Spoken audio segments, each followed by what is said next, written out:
I'm like, man, Rollo Tomassi don't get no hoes, man.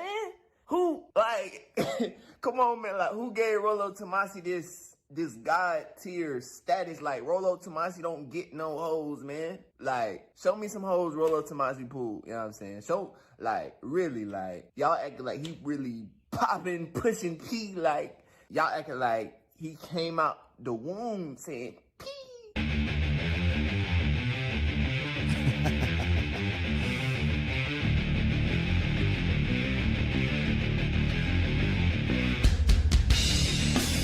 You know, it's a good show when people are like, I hear your music in my head. You know, we've been thinking about like completely cutting the music out of like Access Vegas, and I go, nah, I really think we should keep it in.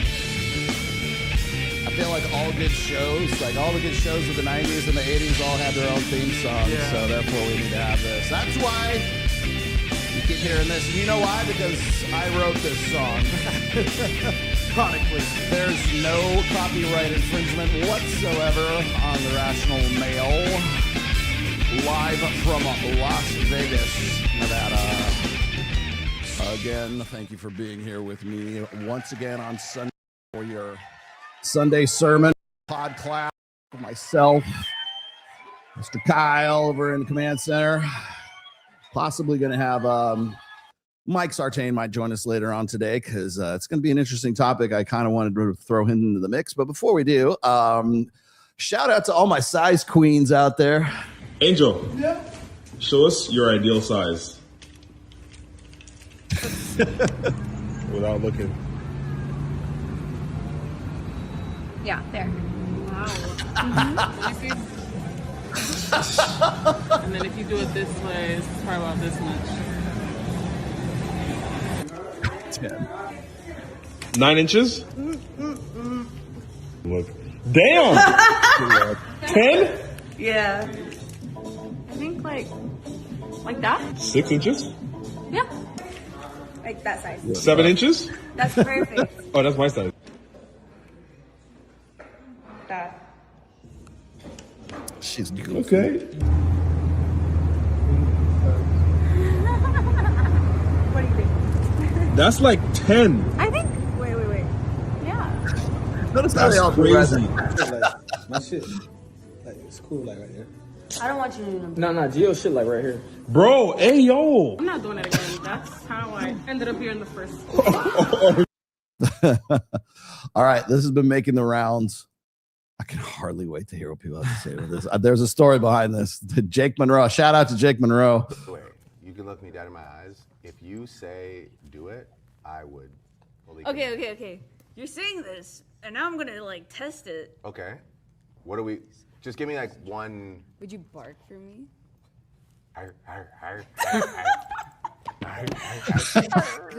Kyle over here looking at me like, what the? Yeah, you know what the role play I'm like, I know exactly what to do. You know here. All right, I have a confession to make. I actually know this chick. She lives in Vegas. Yeah, she is. According to Jake Monroe, she is a goth tourist. She is Belle Delphine with like vampire fangs.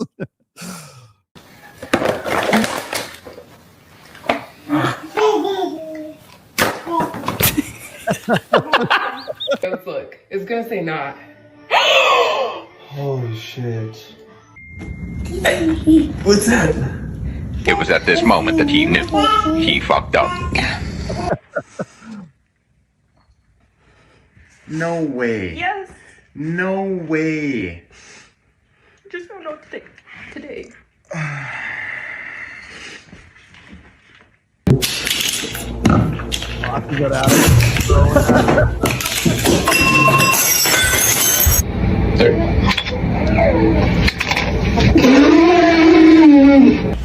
Merry Christmas! Merry Christmas, Dad! What's this? No. Please no. This is a setup. What the fuck's this? Fuck off. What's happening? I'm pregnant. Fucking told you were. I told you.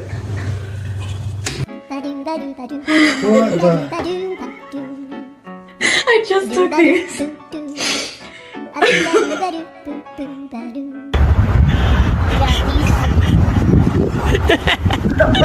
Because look at this face. I want another one. Who wouldn't want another one after this? Me. I wouldn't want another one after this. It's 6 children. What's that? Here you go. No. Don't drop my baby. No! You're lying. This is your old one. Please tell me this is your old one. There's no way. We cannot do 300.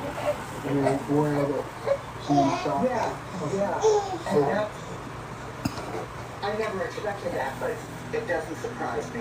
I never expected that, but it surprising me. Yeah. Why can't you stop doing that? I'm pregnant. Wait, where did you go? You have the waffle maker? We don't need these. Yeah, we do. I'm pregnant. You're not happy?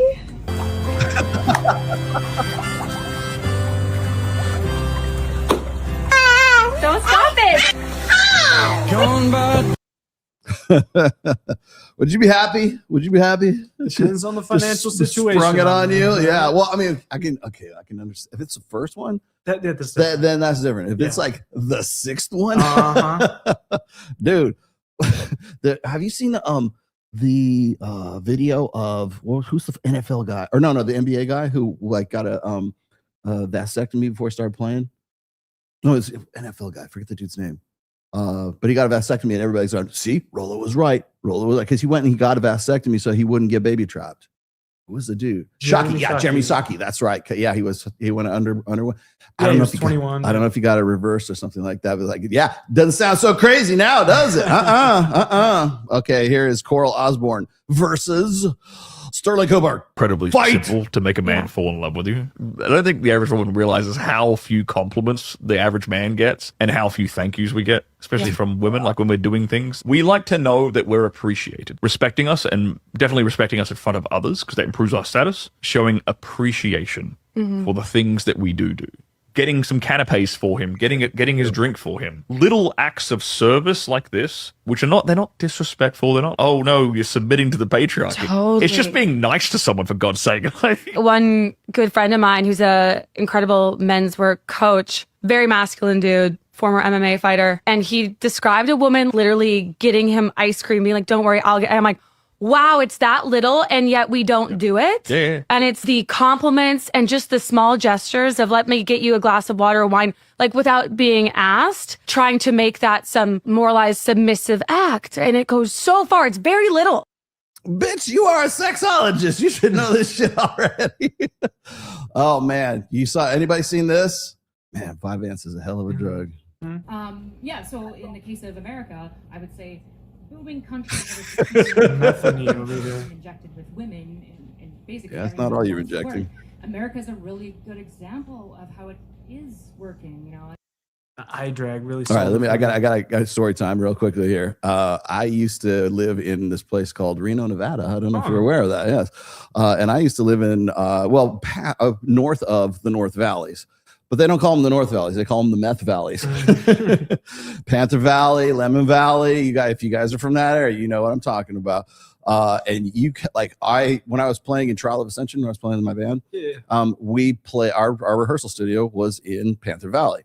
And to get there, you had to go by a Maverick gas station, right? Which is where I would fuel. I love Maverick. Shout out to Maverick, right? But not in the North Valleys. Because I can guarantee you that you could go in there and you could go in just to go get like a Pepsi or a slushy or some shit like that. There'll be 3 or 4 tweakers in there waiting in line doing exactly this. Yeah, so in the case of America, I would say this and worse, right? This is a tweaker.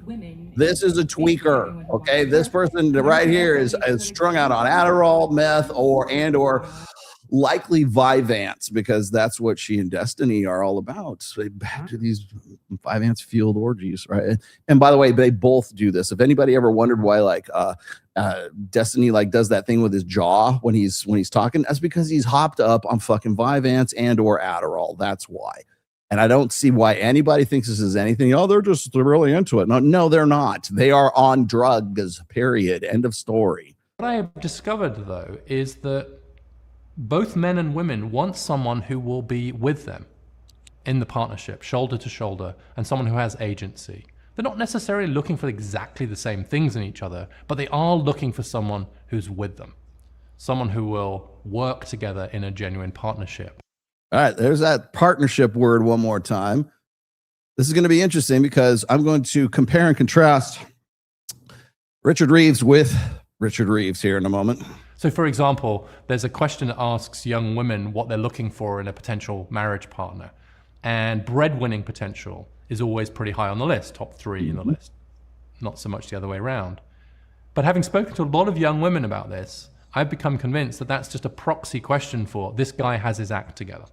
No, that's a question for, does this motherfucker have money?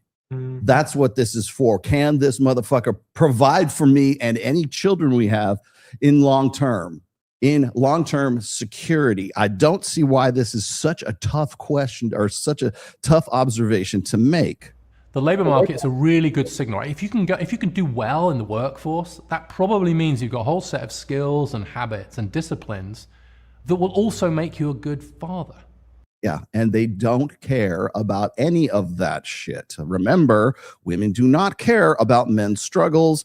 They would rather wait at the finish line and bang the winners, and or invest in a guy who has the potential to be a winner at some point in their lives. And so I think that's what's going on here, and what women are looking for, by and large, isn't a trad husband, so that they can be a trad wife to that trad husband. Of course. Okay, now this is where the bias comes in, because we have to find. So, because I'll tell you that what I notice right now is guys like this, and all due respect to Michael Sartain, I know he loves him some Richard Reeves, and actually I think Richard Reeves actually has some hope left in him.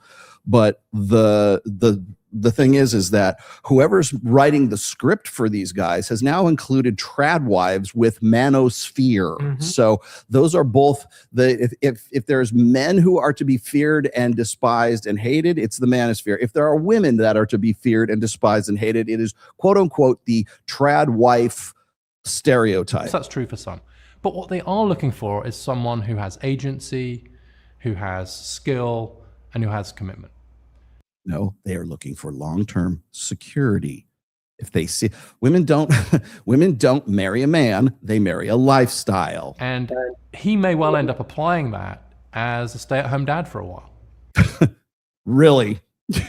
Yeah, he might until she divorces him. Or in the community in some way, rather than in the narrow economic role of breadwinner. But they do want guys who've got some mojo. They do want guys who've got some skills. Yeah, we know what kind of mojo and what kind of skills they're looking for. They do want guys who've got their act together. Men want that from women too. No, they want women who are hot, have a hourglass shape, have fertility, youth, beauty, and are available and are highly sexual. Easy. This is not trigonometry. But many young men, I think, are struggling to find the ways to develop all of those skills and that agency, and feel somewhat thrown around by the current cultural environment. And perhaps that's because for the last 60, 65 years, we have done nothing but disadvantage them in the name of quote unquote equity and equality. And I think if you can't have empathy for a young man who feels like he genuinely is being told contradictory things all the time about how he's supposed to be in the world, too masculine, not masculine enough, etc. Right. You cannot tell guys to man up when for the last 65 years you have told them to man down. Then I think you lack some sort of basic empathetic impulse, because I do think that's a difficult set of rapids that young men are now navigating. Right. So here we go. We have this back and forth partnership, egalitarian this, equality that, and women want this this perfectly good. They don't want the traditional shit, all those trad wives. They don't want all that. They want a guy who has got his shit together, but can at least in some way be on an equal footing, except for that was Richard Reeves now. This was Richard Reeves then. That moment of my incredibly feminist, unbelievably professionally successful wife to say, I think the problem is you're not masculine enough. And it was just like the energy that I had. I felt as if I'm sorry, did you catch that? I was not masculine enough. That doesn't sound to me like his own wife. That does not sound to me like someone who is interested in an equal partnership. That is somebody who wants you to man the fuck up and fill a let's see, a traditional role. Maybe your feminist, proudly feminist wife is actually a trad wife in disguise. like asking for more in our relationship for myself was to be a bad feminist, was to not support her. I was supposed to be a good ally. The world is Yes, I should have. I'm glad he used that word, because when you are dealing with feminists, you are never a man. You're only ever an ally. In fact, they will use that. They won't even call you man. They won't even call you male. They will call you an ally. made for men and all our needs and desires and so on. So my job was to be an ally to her. And anything that got in the way of that was difficult or complicated. And it was, well, I don't know what would have happened to our relationship without it. But I can tell you that from that moment onwards, our relationship grew and flourished and continued. Gee, manned up and his relationship grew and flourished. Wow, what a fucking welcome to the red pill, Richard Reeves. Flower in a way that it just would not otherwise have done, because it's almost like by being so direct, she forced this movement inside me where I almost gave myself permission to give some expression to I almost gave myself permission, but here I am talking to you anyway. the sides of myself that are more masculine.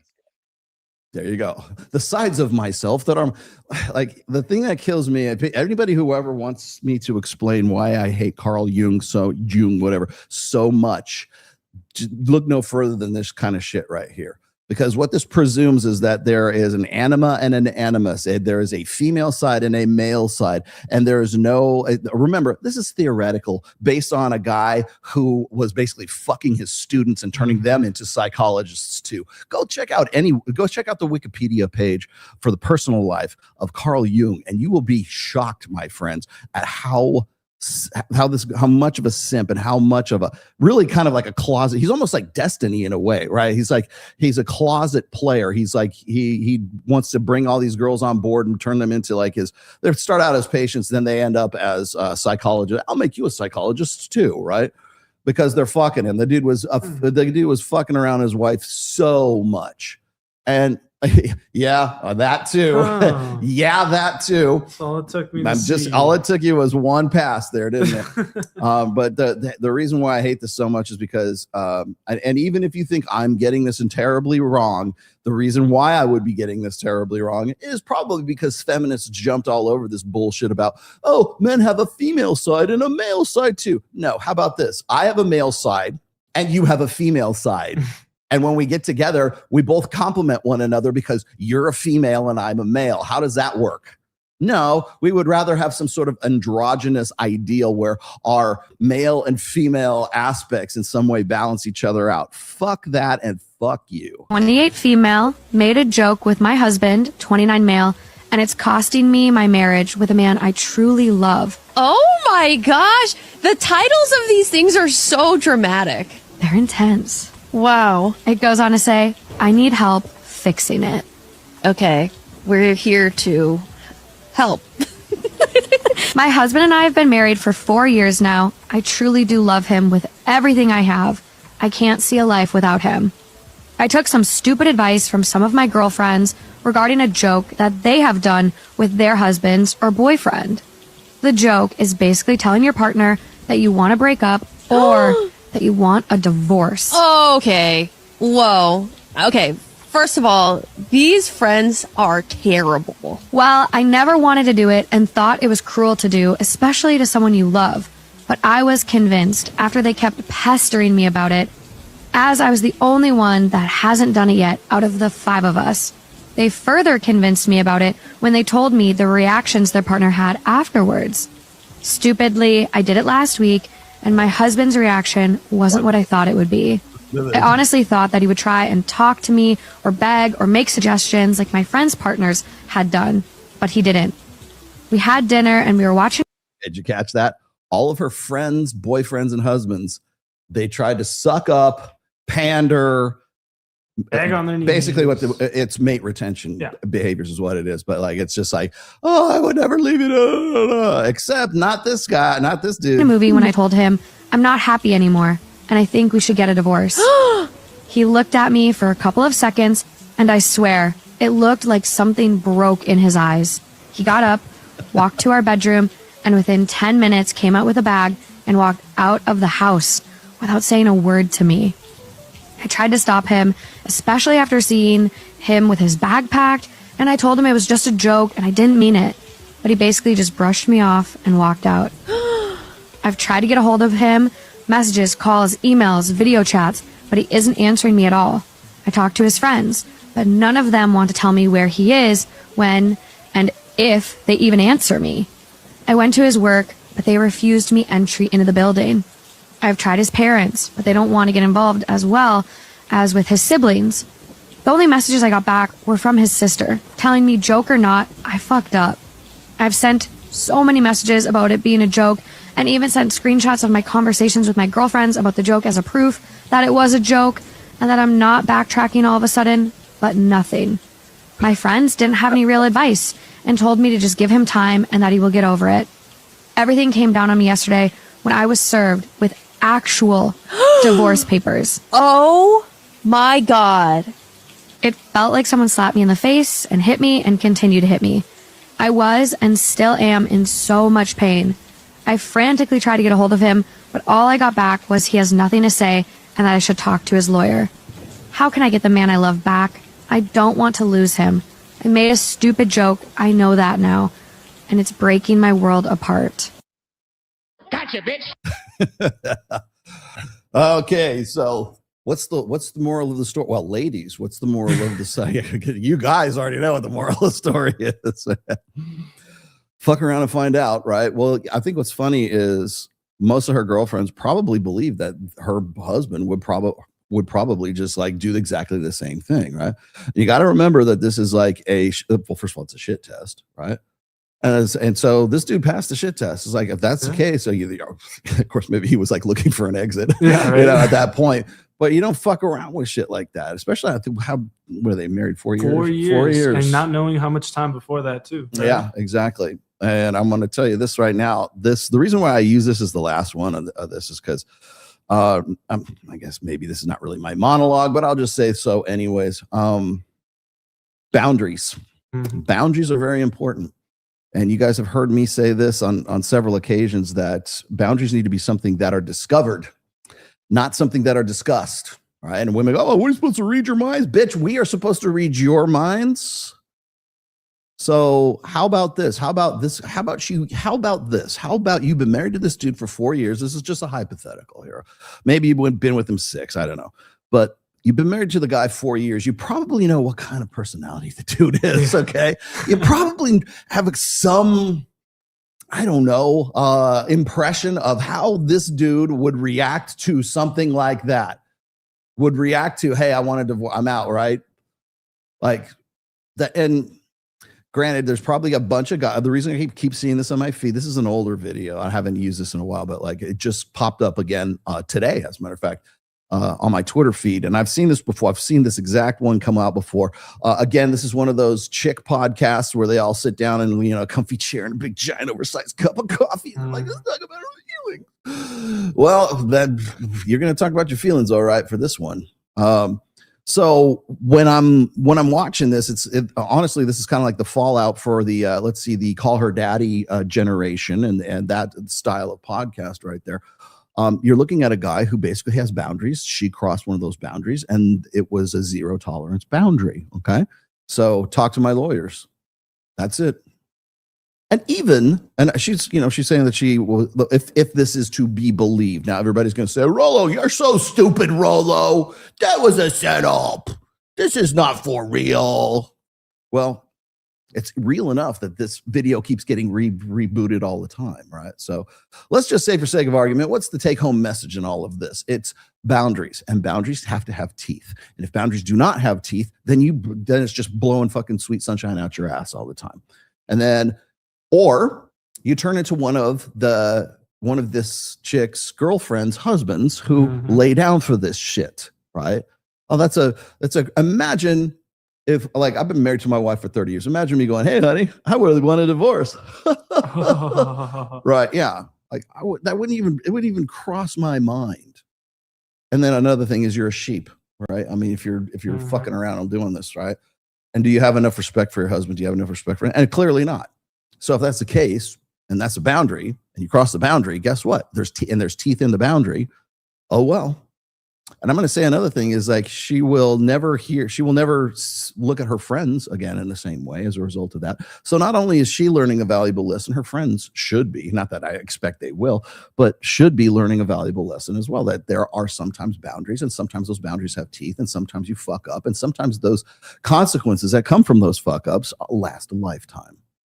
So as I've said before, I will repeat this one more time. When it comes to boundaries, if you do not enforce those boundaries, you may as well not even talk about them. You may as well not even have them.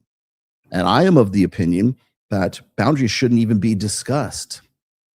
Boundaries should be something you already know. If you're in a relationship with that shit, if you're married to that person, you're living with that person, you should already figure, yeah, I probably shouldn't do that, because if I do, I don't want him to get the wrong impression, because I love him, I admire him, I respect him, and I would never put my husband through any kind of stupid shit like that. These dumb bitches might do that, but not me, because I love my man that much, right? That should be the first thing. Not like, I'm going to fuck around with him and see what happens, right?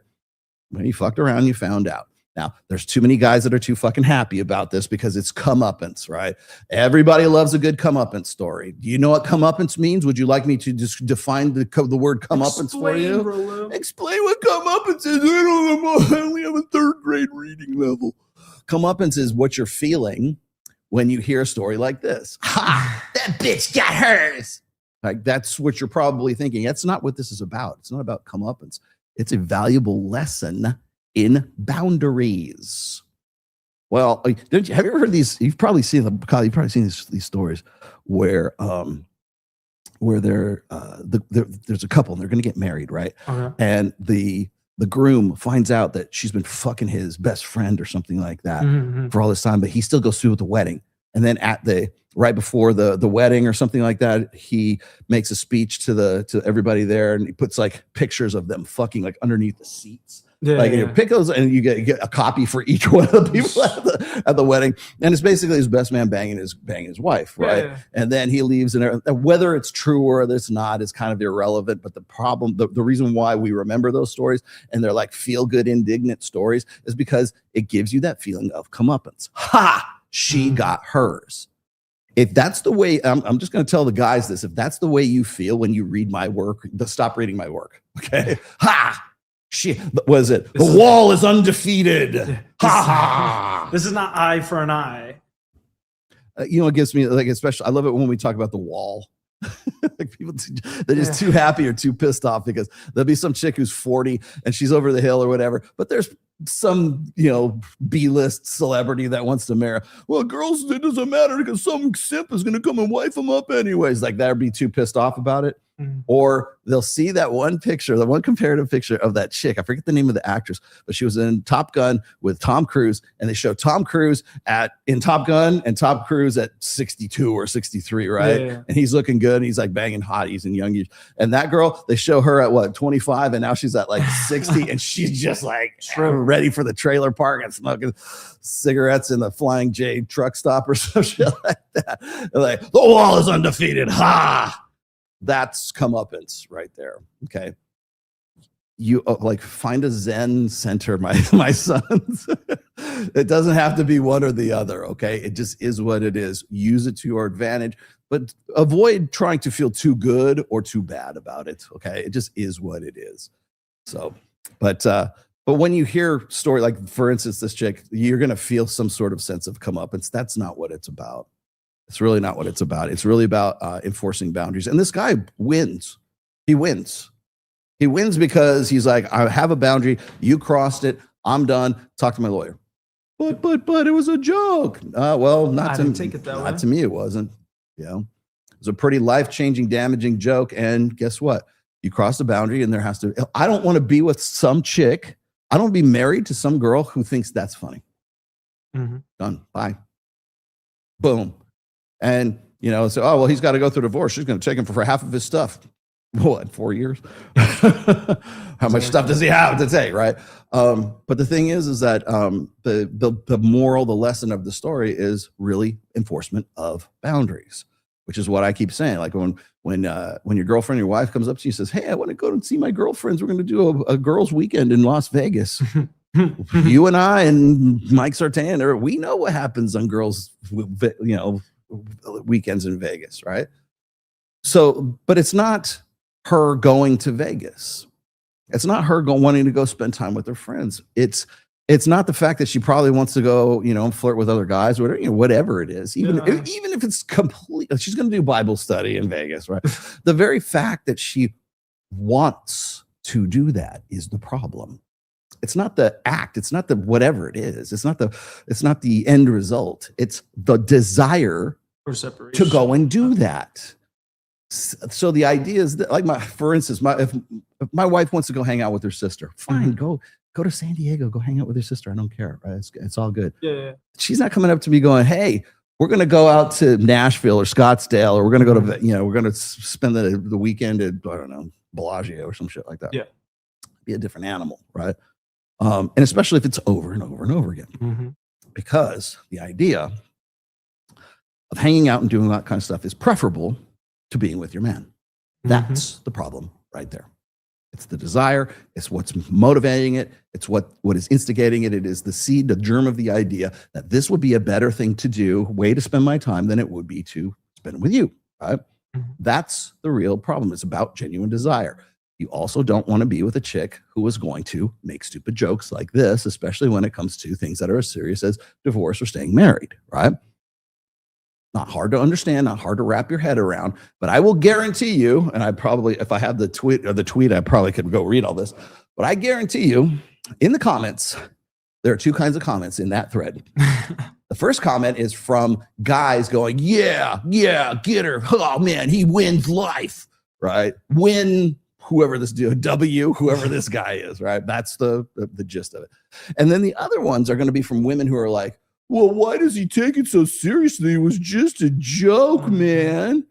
Oh, she's better off without him because you don't want to be with a guy like that. Has like, he's probably a narcissist," or like you just make up anything you want to, right? It's completely unfalsifiable. It's completely, off the wall bullshit, right? But there's always going to be team woman and team man. Right? And I guarantee you, if you go and you look at that thread, that's exactly the kinds of shit that you will see in there, right? So it's going to be this back and forth.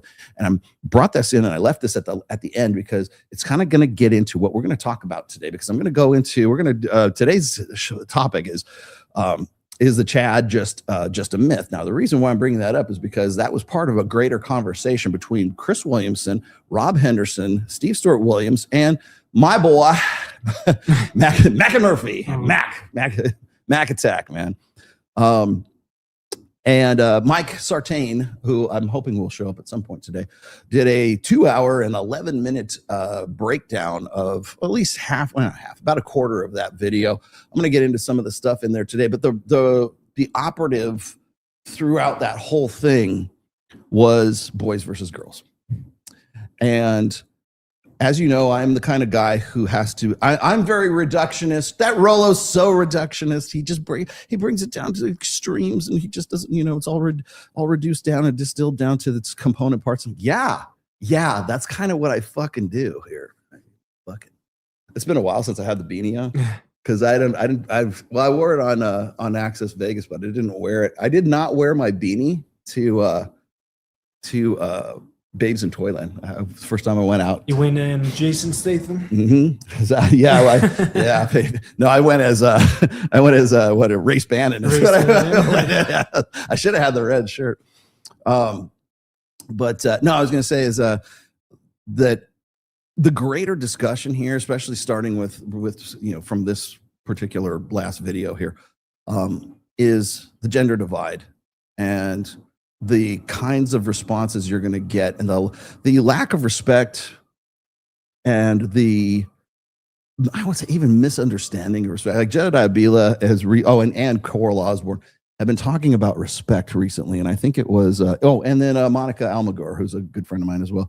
They're talking about women don't need respect, men need respect. And I'm like, okay, If you know anything about me, if you've read any of my essays about respect, and you understand that there are two different forms of respect, whenever I hear Coral or Monica or any, especially if it's a female, but sometimes it's guys too, right?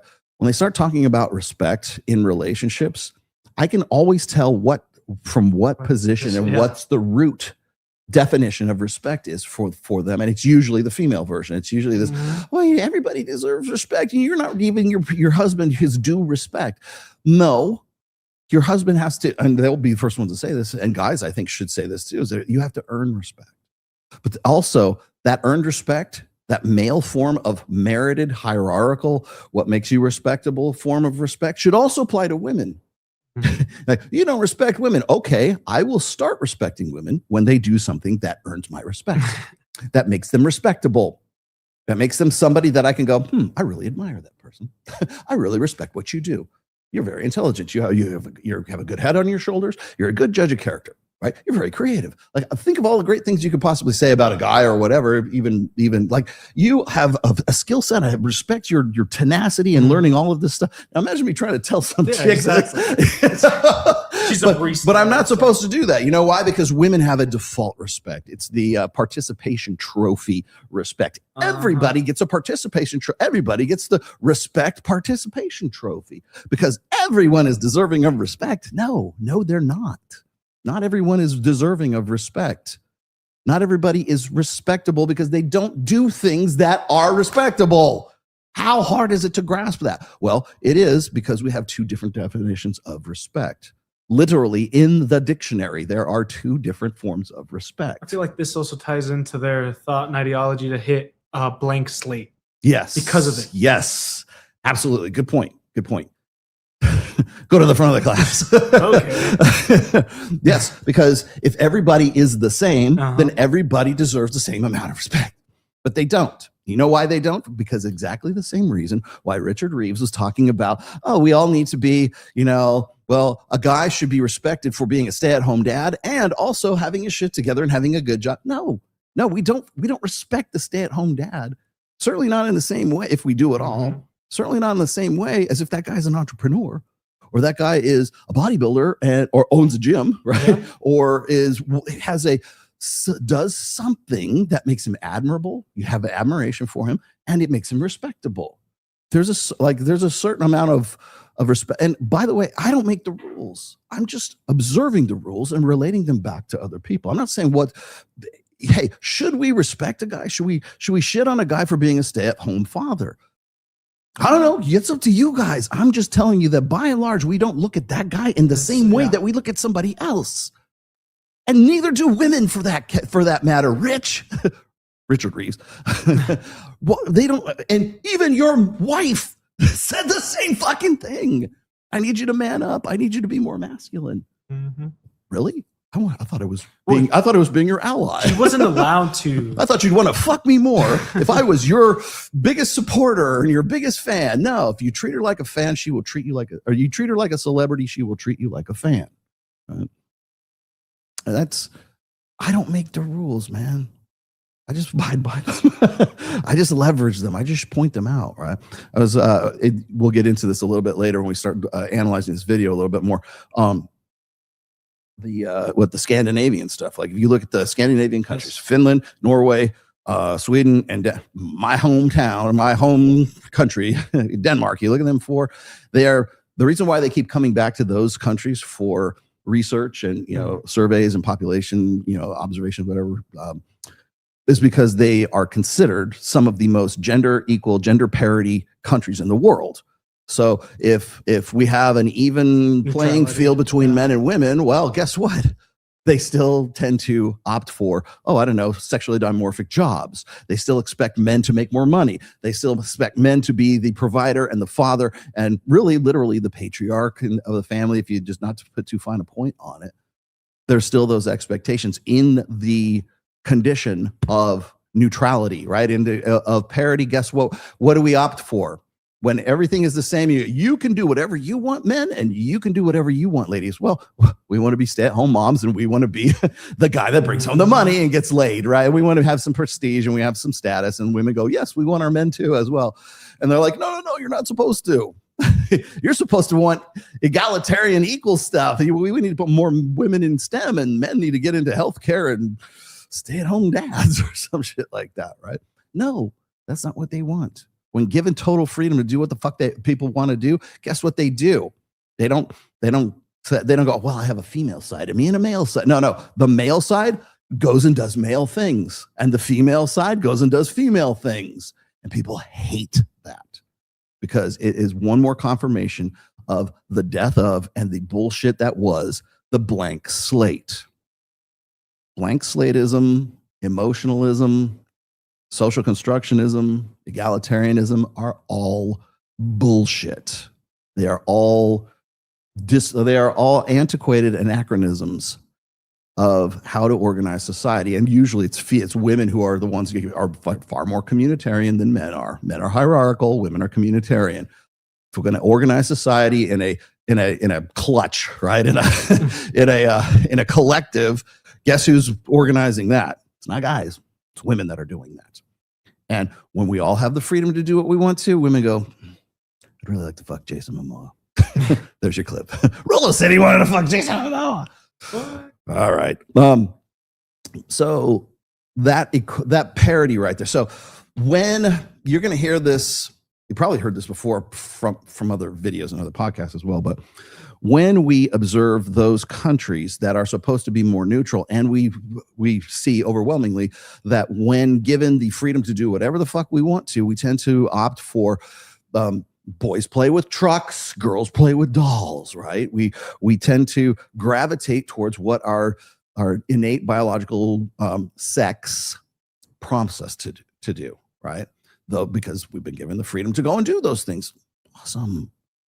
But the problem is that that's not what we want. That's not what an egalitarian blank slate society wants to happen. They want it to be. They want everybody to be, go out and just let the freak flag fly. And people are just simply not into that because we're not hardwired. We didn't evolve for that. But the reason I'm bringing this up is because you're going to see this come up in this video here. Because what everybody misses in this gender divide, what everybody misses with the stats that show Chads are real or Chads are real, or what is dual mating strategy is this, or what is it, assortative mating. We threw away mate switching hypothesis. I get that out of here. But all this stuff, the one thing that everybody simply refuses to get is that there is an agenda behind all of this. The agenda is we want, in a condition of complete neutrality between men and women, we want things to work out more towards what we think women would approve of, right? In a communitarian thing. So we want more women in HR. We want more women in STEM. Well, we've repressed women for so long, and now they can finally go get degrees in computer science and coding. And guess what? They don't choose those careers. They tend to opt for healthcare. Yeah. They tend to opt for careers that deal with people. Mm-hmm. And as was it Steven Pinker said in the lie that was the blank slate, the big lie of the blank slate, men tend to gravitate towards things and women tend to gravitate towards people. And there's nothing fucking wrong with that. Unless you happen to be of this woke mindset where we're saying, well, we want women to like things and we want men to like people. Okay, it's okay to want that. But that's not our natural proclivity. That's not our natural inclinations for those things. So we're looking at a difference between should and is. And that's what pisses people off about the red pill. The red pill is about is. It's about what is right here. It's about one objective, unitary truth. You've heard this a million times. Like, I don't care about what you think your truth is. Live your truth, girl. Right? That's female. That is moving the goalpost. That is an unfalsifiable. It's my truth and my experience. Whatever it happens to be is right. No matter what. And what are you doing? And on top of that, you're layering expectations about what should be as opposed to what is. And that's the problem you're going to run into with Rob Henderson. Not so much Mac and Murphy. I think he's a little bit more grounded, but you're certainly going to see it with Chris Williamson. And Chris Williamson is just going to be the laughing jester in all of this. And then you've got Steve Stewart Williams, who is pretty well grounded, but in his most recent book is a lot more about what should be, or what he is much more apologetic than his past work. So who do we have? Oh, do you have a Mike? Does Mike want to come in? Yeah, through. Oh, he wants to. Oh, he wants to come in. Yeah. Oh, he doesn't want to come. Man, come in and fucking hang out with me. Mike, come hang out with me. All right, Mike will come in a minute. Good, because I wanted to go through some of this shit here with him too, because I was hoping to actually kind of jump in on his stream about what we're going to dig into here. But anyways, just not to put too fine a point on. Let me just see if I can finish up a thought here. Is no one asks why. No one asks, goes beyond, like, we can talk about the stats, we can talk about all the GSS studies and everything else. I noticed Mike got into a very polite, very diplomatic, very cordial back and forth, let's just say, discourse with Rob Henderson, which surprised the fuck out of me, because Rob never responds to anybody on Twitter, certainly not me. And I don't know if it's him personally or it's whoever's running his Twitter, but Mike was sort of challenging an assertion by Rob in this video we're about to see here, as far as the statistics are concerned. And there was one reply, and then Mike replied to that, and dead. End of conversation. Nothing else after that. And I mean, I hate to say I told you so, but I told you so. I mean, that's how these guys work. We're never going to be in their ecosystem to begin with. But the real question is why? Why wouldn't we be in that? Why is it so difficult to answer those questions? Why is it so difficult to have this back and forth? Why is it so difficult to have a conversation? And I brought this up last week. I'll bring it up one more time here, is that the manosphere is based and fundamentally rooted in conversations. That's how we got to where we are. Everything I've written about in my books or on my blog came from greater, larger conversations that I had when I was on the SOSWAP forums. It was all based on back and forth conversations. Now, granted, they were they weren't, face to face, but well, actually some of them were, but they're these ongoing conversations. And now they turn into blog posts, and then they turn into book concepts, and everything that we think of as sort of like the red pill, from my perspective anyways, everything that we look from the red pill when it comes to intersexual dynamics, all of those principles, if we look at like Alpha Widows, we look at the epiphany phase, if we look at let's see, the War Brides dynamic, if we look at non-exclusive dating, we look at frame, money, muscles, and game, you look at all of those concepts that we kind of take for granted right now in 2026. All of those concepts were developed from conversations that happened in some cases 20, 25 years ago. These have been well thought out. We're not just pulling this stuff out of our ass, right?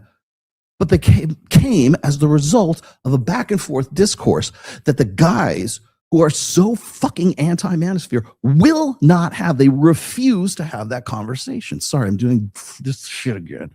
I promised myself I would do this or this or this. No, Robo, bird hands, no. And then, yes, no bird hands, but there's no conversation. Oh, those manosphere red pill guys just live in their own echo chamber. Please come in. Come in, have a talk, discuss something with us. Sit down at the table, sit across the table from us. Tell me why I'm wrong. They won't do it. They won't even give you more than one response on a Twitter thread, if they do it at all. Of course, it's run by their people in Pakistan or, I don't know, Vietnam, some shit like that. But that's until the people who are on the sort of the opposition to the manosphere, until you're willing to sit down at the table and have these conversations, I can only say fuck off, because there's nothing to you. You don't have any conviction. It's all, you talk about us having a grift. Like even Mike was bringing this up. He's saying like, we're accused, like the manosphere is accused of being a $1 billion industry, Mark Manson. Where the fuck are you pulling numbers like that from? Especially when you look at the money that's behind, I don't know, clavicular, or when you look at the money that's behind all of the anti-manosphere stuff. You look at Jubilee, you look at the money behind Chris Williamson, you look at the money behind, well, certainly, what's his name? Steve Bartlett from Diary of CEO. The real money, if you want to make some real money, get into the anti-manosphere. Seriously, because there's a whole river of money out there, and all you got to do is find some way to, like, you know, turn it to your stream or turn it to get it to your farm. That's all you really got to do. So, but anyways, last point before we get onto this is, and the reason why I'm making this before we get into the video is because we never ask why that's the response in the first place. Why is Rob Henderson popping off with this stuff, especially when someone like Mike or myself or anybody else can just go and do the math ourselves and say, well, what do you say about this discrepancy right here? Dead silence, crickets, nothing else. Wait, did I have crickets? I have crickets here somewhere. Where's my crickets? There they are. Yeah, that's what you get. I know. But there's no response. And now, so I have to ask why. Why is that? Like, for instance, I'm just going to throw this out here really quickly because I want to give you a little bit of a preamble here with my good friend Rob Henderson. This was about 8 months ago. Let's see. Share the screen. There it is. Okay, that's fine. Allow it. So this was from Rob Henderson's appearance on the Unspeakeasy, and I forget this is something Dom. I can't remember her last name. Actually, she's actually kind of cool, but Rob is this is the rare form here.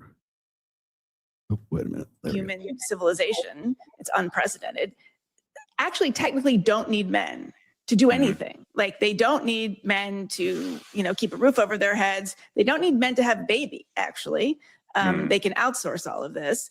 And the effect of this has been not just the devaluation of men, but almost the sort of like functional obsolescence of them. I mean, obviously I'm talking in very general, extreme terms, but I can totally imagine being a young guy, and if you're spending all your time online and you're seeing two modes of women, you're seeing social justice girls with green hair yelling about toxic masculinity, and you're seeing OnlyFans girls. And if you're seeing nothing in between, it would be very easy to... I tried every type of ED medication, Viagra or Sildenafil, and Cialis or Tadalafil. I know it looks this like works you for need it too. Thank you. on this road. Yeah, I think that's right. And when you're a young guy trying to figure things out, and you're trying to find information that will help you, but that will also make you feel good about yourself or will help to explain the world. And I think it's always a tough sell to get people to take responsibility for their own circumstances, their own misfortune. And when people are peddling, oh, it's the opposite sex's fault, or it's society's fault or something, it's just much easier to believe than, practical concrete steps you can take on your own to improve your life. And I think a lot of guys are just spending too much time online. It's frying their brain. And, on the other hand, like I sympathize with it, because I get that. Let me push this back. I think it was back here. And women over, it's sort of back here, mocking people with larger follower accounts, but they're Have a sense like really what they're thinking, or even if these are like real people generating the stuff. Well, so the ones you're describing, I don't know if they're, are these bots? Are they not? Like the people who don't have real identities attached to their Twitter profile pages, where it's like a avatar of a Greek statue, and they're just what the kids call shit posting and harassing and mocking people with larger follower accounts. But there are people who are public or semi-public. I'm thinking of. There's this guy, he calls himself like, quote, the rational male.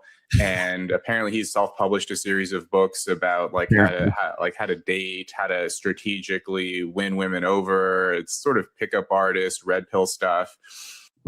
Is that what books are about, for real? Clearly you've never read them, Rob. Clearly that's For a guy with a DR in front of his name. Yeah, there you go. Thanks. Yeah, the number one best-selling in dating. Okay, I guess maybe you're right there. And he has a large following online, and he was on Michaela Peterson's podcast a couple of years ago, probably the biggest podcast. No, that was actually, what was that? That was 2021. That was December of 2021. Nearly 5 years. Yeah. Podcast he's ever been on. And yeah, it was the biggest podcast I've ever been on. Yeah, so Rob, I would direct you in the put you in the direction of let's see, I guess Dr. Phil would be the biggest one. And I thought, okay, he's kind of a an aggressive, angry, middle-aged man. Seems like he's right on. I'm middle-aged. Fuck yeah. A lot of romantic difficulties in his life. Yeah, I've had a lot of romantic difficulties in my life. In fact, I had one last couple of weeks ago in Catalina. Yeah, I gave this talk at a college 3 or 4 months ago. And this young kid, good-looking kid, probably 21 years old, 22. He's a senior in college, probably just graduated now. Comes up to me. He was in the audience and says, like, "Hey, Rob, have you read this Rational Male guy? Like, I found it was really helpful and blah, blah." And I thought, like, wow, young guys. And he wasn't weird. He didn't look like the prototypical incel-y basement-dwelling guy. He looked like a Hey, yes. Maybe my guys aren't actually incels, like prototypical basement dwelling in their mom's house, whatever. Maybe my guys actually have like some literally virtual. Got something going on for them. Yeah, something like that. I guess it's amazing. And normal, like if you just saw this guy in public, you would think, oh, he's probably pretty successful. He's probably pretty happy as far as a 21-year-old guy would go. How you would perceive them. And so I think there is this crossover. Now, when I talk to young guys, they will reference some of these writings. They'll send me tweets or ask me questions about this stuff. And to which I will never answer a single one. I think it makes sense what you said earlier. Like, Jordan Peterson filled this void for a lot of guys who maybe weren't getting that much advice from older men in their lives. They didn't know where to turn, so they go online. And you see this psychologist delivering this advice that seems reasonable and helpful. Peterson was a hack. Okay. Can we just call a spade a spade? Peterson's a hack. Simple as that.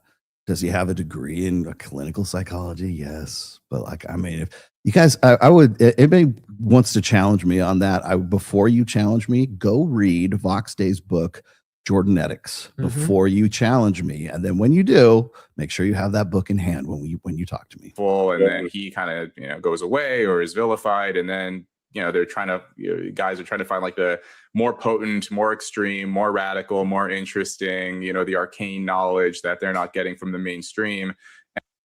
The Rational Male was published in 2013. You know where Jordan Peterson was in 2013?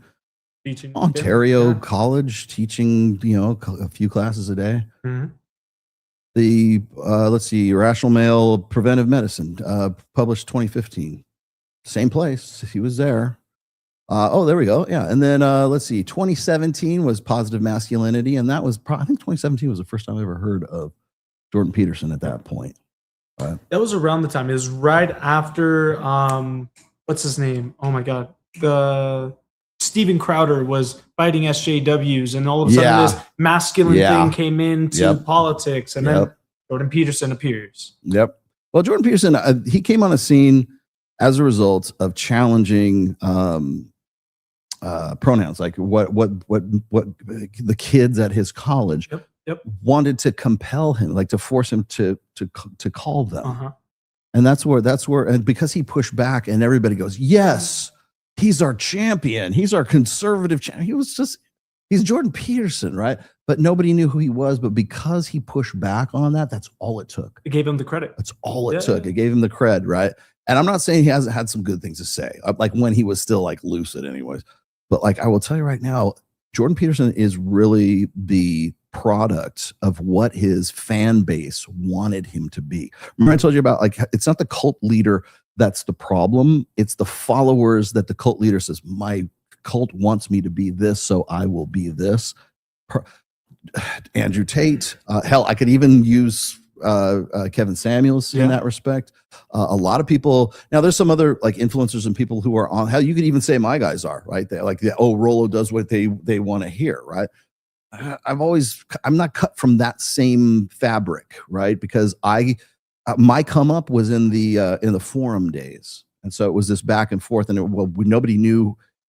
I could have been Elon Musk and had a shit ton of money and still had those same conversations, or I could have been some homeless guy. It didn't matter because nobody could tell who had any prestige or status or money back in those days anyways, right? So I mean, that's my come up right there, was really the SoSwap forums. But that you're looking at like 2002, 2004 when I jumped in. And so, like, clearly, Rob doesn't have the frame of reference to know anything, especially if he's. I told Mike this. I said, if you're going to have a conversation with Rob, which I doubt you're going to, because Mike's associated with me, very intimately associated with me, right? We do a show together. Hell, is he on hold, or did he get back to you? I sent him the. Because I got a text. I got a text from him saying to send the link, but you did send him the link. Yeah. Right? Okay, so he'll jump in when he's ready. But no, I mean, please, Mike, still have the conversation if you can. I really feel bad because sometimes I feel like Mike could get he could get people to have a conversation with him that I could never have a conversation with, just simply because they only know me even if they don't know me personally, they know me by reputation. Right. Exactly, and so they think that I'm an asshole. I'm the Dave Mustaine of the fucking manosphere. Right? Everybody thinks I'm an asshole. I'm not really an asshole. I'm just I just put it out there and you guys can have the conversation about it. But if that makes me an asshole, then I guess I'll be an asshole. And then I think they often go a little too far with it. And maybe that is also, helps to explain why we're seeing the growing divide in politics and dating and everything else. Right. So, okay, I have seen Rational Male on X. I have not. I have not. Done any kind of. I have not dived into his work. But I mean, we don't have to. Maybe I should have him on the podcast if he'll come on. We don't have to get. Still waiting for that call, Mrs. Dom. Still waiting on you. Yeah, sooner or later it's gonna happen, right? Yeah. When was this? This was back in. Was it 11 months ago? 11 months ago. And and look at this. I'm looking at some of these comments. This is really unfair to Rollo. Rob literally got everything wrong about what Rollo says. Sounds like he's the one with the agenda. Very disappointing. I mean, you could just the gold is in the comments here. But anyways, be that as it may, the reason why I'm throwing that on here to begin with is because that's where the dude is coming from. That's the implicit bias from which everything else stems from. So if you're going to have a conversation with the guy, then make sure that you understand where the dude is already coming from. He hates the manosphere. He hates me. And why? Because he's part of the Peterson cult. Michaela Peterson told Rob Henderson all he needs. I know because he does. He does talks and lectures for Peterson Academy, one of those unaccredited academies that everybody's filching money out of your pocket for, right? But he's already made up his mind about me. Maybe he hasn't made his mind about Mike, and I hope that's the case because sometimes I feel like I really kind of hold Mike back in that respect. But I'm gonna tell you what my take is on these guys before you even go and do that. Damn, we got a lot. Hang on, let me run through these right quick. All hail the God Emperor. Yes, you are correct, my son. There you go. I'm feeling better, and no, I don't have a herpes. I had fucking sunburn. God damn it, man. I do get cold sores from time to time, but this was because I was out in the sun for a very long time on the thing. Maybe Mike's coming in. Maybe. Let's see. I'm personally believe women. I'm personally believe women. Okay, it's time to finish the ESL class first. Are not the problem. I believe men are looking for easy button.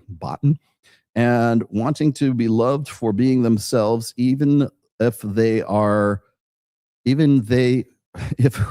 is completely pathetic and uninteresting. Yes, you're correct. You're correct in that aspect, that half of it. The other half is that average women don't want average guys. So even guys who do have their shit basically relatively together are still delta males, and women don't want to have anything to do with those guys. So yes, you are correct. Guys need to up their game for sure. But women also need to understand that the entitlements that they believe that they have are bullshit. That you will not all you got to do. You want to see a perfect illustration of this.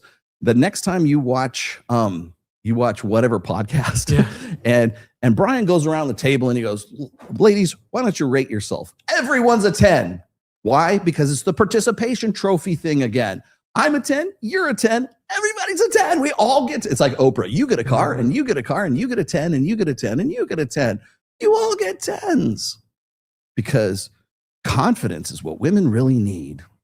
Even if it's fake, even if it's, remember, respect for women is unmerited. Everybody deserves respect. If you're a guy, you have a burden of performance. You're only as respectable as your achievements. And I love it. God, I keep seeing this happen all the time. And God bless her. I know I've seen this on Coral Osborne's thing too.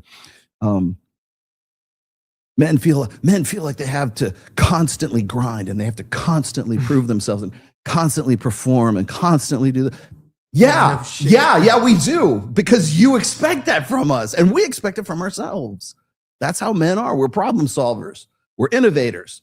We're artists. We're creators. We're destroyers too, for sure. Creatively, destroyers too, for sure. But yes, we're competitive. Yes. You know why? Because that's what makes us respectable. That's how we like put guys on the respectability chain, on the chain of command. Who's better than who?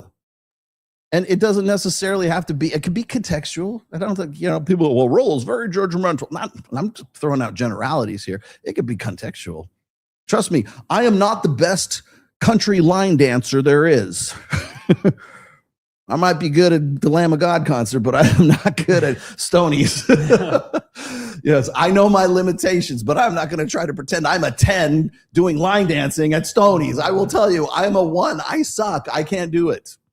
I won't even try, right? But I'm not going to, but that won't stop a chick from going, oh, I'm a 10, even though I can't actually perform. All right.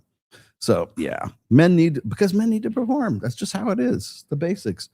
Let's see. Special shout out to Lungs of Faith, who did an excellent piece of the TradCon wife and included TPUSA and Allie Beth Stuckey. Okay, I got to look that up.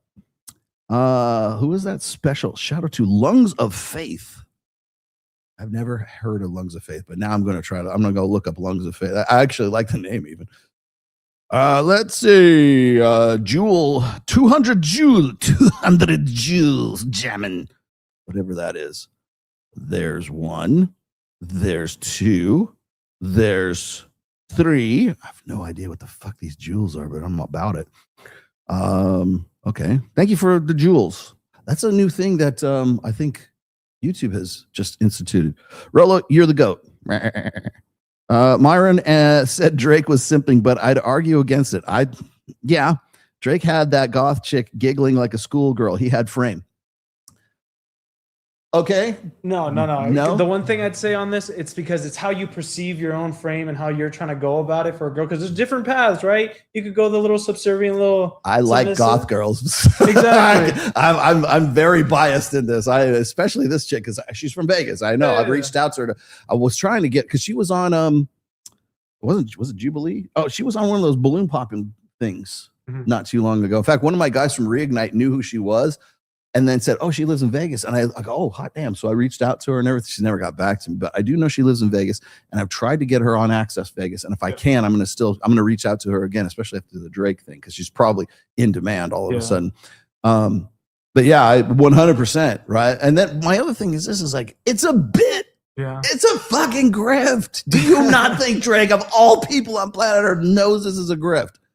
And especially with that chick, that she is not the kind of chick you think, oh, you know what? I think Drake would be good. He'd be good with a goth girl. Big titty goth bitches are in. What? I can see him with a Kardashian. I can see him with, some big booty Latina. Oh yeah, he's a perfect match for what? What? But I'm proud of it. Hey man, do whatever you're gonna do. But the fact that he's like barking like a dog for her and everything like that. Do you not think that whoever scripted that, because they're in that, because that he's on a show, that's not Jubilee. That's I'm not sure what it is. Whoever's scripting that show knows exactly what little screws to turn for you or me for that. I talked about it too. So mea culpa, right? Knows exactly the buttons to push. So Myron goes, I can't believe what a stiff Drake has turned into. Yeah. Okay. What's kind of like comes through this? It's like Myron's point of contention was that staggering number of women will watch this and 100% believe it, right? Oh yeah. Yeah. You know what's funny? What'd be funny? You see all these bitches in Miami, they all turn goth. Yeah, all of a They're walking sudden. around like it's hot as fucking Miami. And Brickell, you see them walking around in like Doc Martens. Layered corsets. Layered corsets, and they look like they're just stepped out of the grave. And they all start dancing like the goth dance and shit. Or the techno barbarian. Techno barbarian, yeah. I gotta get to Miami before that happens. So I gotta go down there and see it firsthand. Maybe me and Jake Monroe can go down there and me and Jake should do a live stream from Brickell Street, right there in Brickell, in downtown Brickell, right in front of Moxie's. That's what we should do. And just wait, where are the Drake where are the Drake gods? Oh, come on. You know you want to. I know Jake Monroe is watching this show right now. He said he would watch, so God, that is awesome. And yes, wood with the force of Thor's hammer. Wood. Woman want to, dude. English, motherfucker. Do you speak it? Women want to. I'm going to try to correct you here. Women want to qualify with a masculine framework. Within a masculine framework. If that's not you, then flip the script, Johnny Cobra Kai. Okay. Thank you for your $5 super chat, brother man. Let's see. 1,000 joules guitar. Okay. Joules are something that's new. Yeah, it's new. I have not seen that till now. It's a YouTube thing. That's a new thing. Let's see what I can do right now. Surrogacy plus single dad with family help equals Cristiano Ronaldo model. Average U.S. man can't afford and replicate it in Mexico, Colombia. Viable legacy option for men. No, it's not. And you asked me this last week, and you also asked Mike Sartain this on the last podcast. It's the same dude. I'm not giving you permission to go be a single dad. Certainly not in Colombia. Certainly not in Mexico, dude. I want to be a single father, but I don't want a woman to be involved in my life whatsoever, because I think that women are so bad that I think I should be able to raise this child just as well as a woman, just as well as a two-sex family, right? This is the reason why kids are fucked up. Because go look at the stats. I've posted them on Instagram. Boy, man, I posted them on Instagram. I posted them on Twitter. Women lose their minds when I say you guys are essentially like women, single moms are essentially raising the next generation of boys, of men that are going to abuse women, are going to be drug addicts, are going to be suicidal, are going to be rapists, are going to be criminals in some way. If you look at the stats of how single mothers raise, and by the way, single men actually raise better kids than single women do. But it could be that it's because it's so rare. It's much more common for single mothers than there are single fathers. But regardless, single moms tend to raise criminals, tend to raise drug addicts, tend to raise quote unquote self-harming individuals. I'm trying to not use that word. And so, but I'm going to point out, like I pointed out last week, you need a two-sex family. And that is, I'm going to repeat what Mike told you on his podcast. A kid needs a mother and a father in a loving relationship, so that the father can model the positive masculine, the masculine at all, and the woman, the mother, can model the feminine. If you are not unable to get with a feminine woman who wants to be a mom, just why would you want a kid? Why? It's just a liability. It's just more responsibility. It's accountability. Why? Do you have some maternal instinct, paternal instinct, I guess?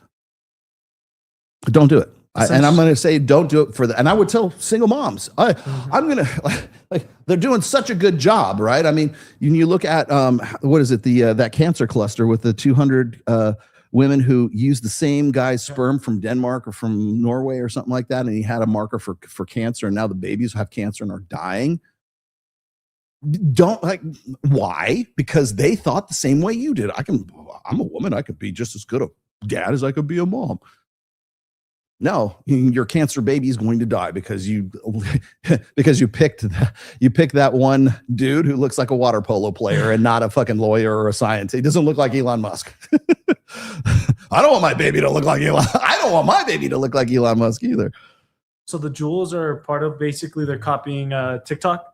where they're allowing having Subs. a paid currency inside of YouTube Mhm. that you're able to have like little stickers and send Oh, like so I can only stuff use jewels for other things and super chats. Hey, too. I don't care. I'm good. Whatever. Thank you for the jewels. Thank you for the family jewels, my friend. Here we go. Once again, women only respect men they are afraid of losing. Yes, women can only fall in love with you. It can't fall in love with you until they feel jealousy for you. Same thing with guys too, kind of, but nobody says this about women. Like, women cannot feel love for a man unless they feel jealousy for that guy. You are correct, sir.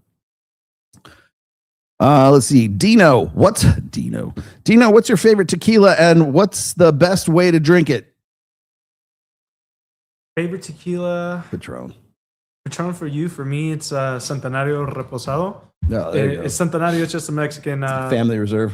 Yeah, I mean, if you want to go higher, you go Añejo and then you go Super Añejo, which are like the more refined, older aged tequilas. But I like a reposado because you could either mix it or not. But I drink my tequila straight. Oh yeah, of course. Yeah. You have to take shots. It's got to be salt and the lime. No, straight and then a beer for my Oh, chaser. so you have a chaser. Yeah. See, I'm a purist. lime and salt. That's all it takes. Yes, and you better be on a beach somewhere. And yeah, a beer chaser is what I used to do. How to stop to be a believer in the sense of moral rigor. Like, if I'm expected to answer really deep philosophical questions, can I have them like in like the Queen's English, please?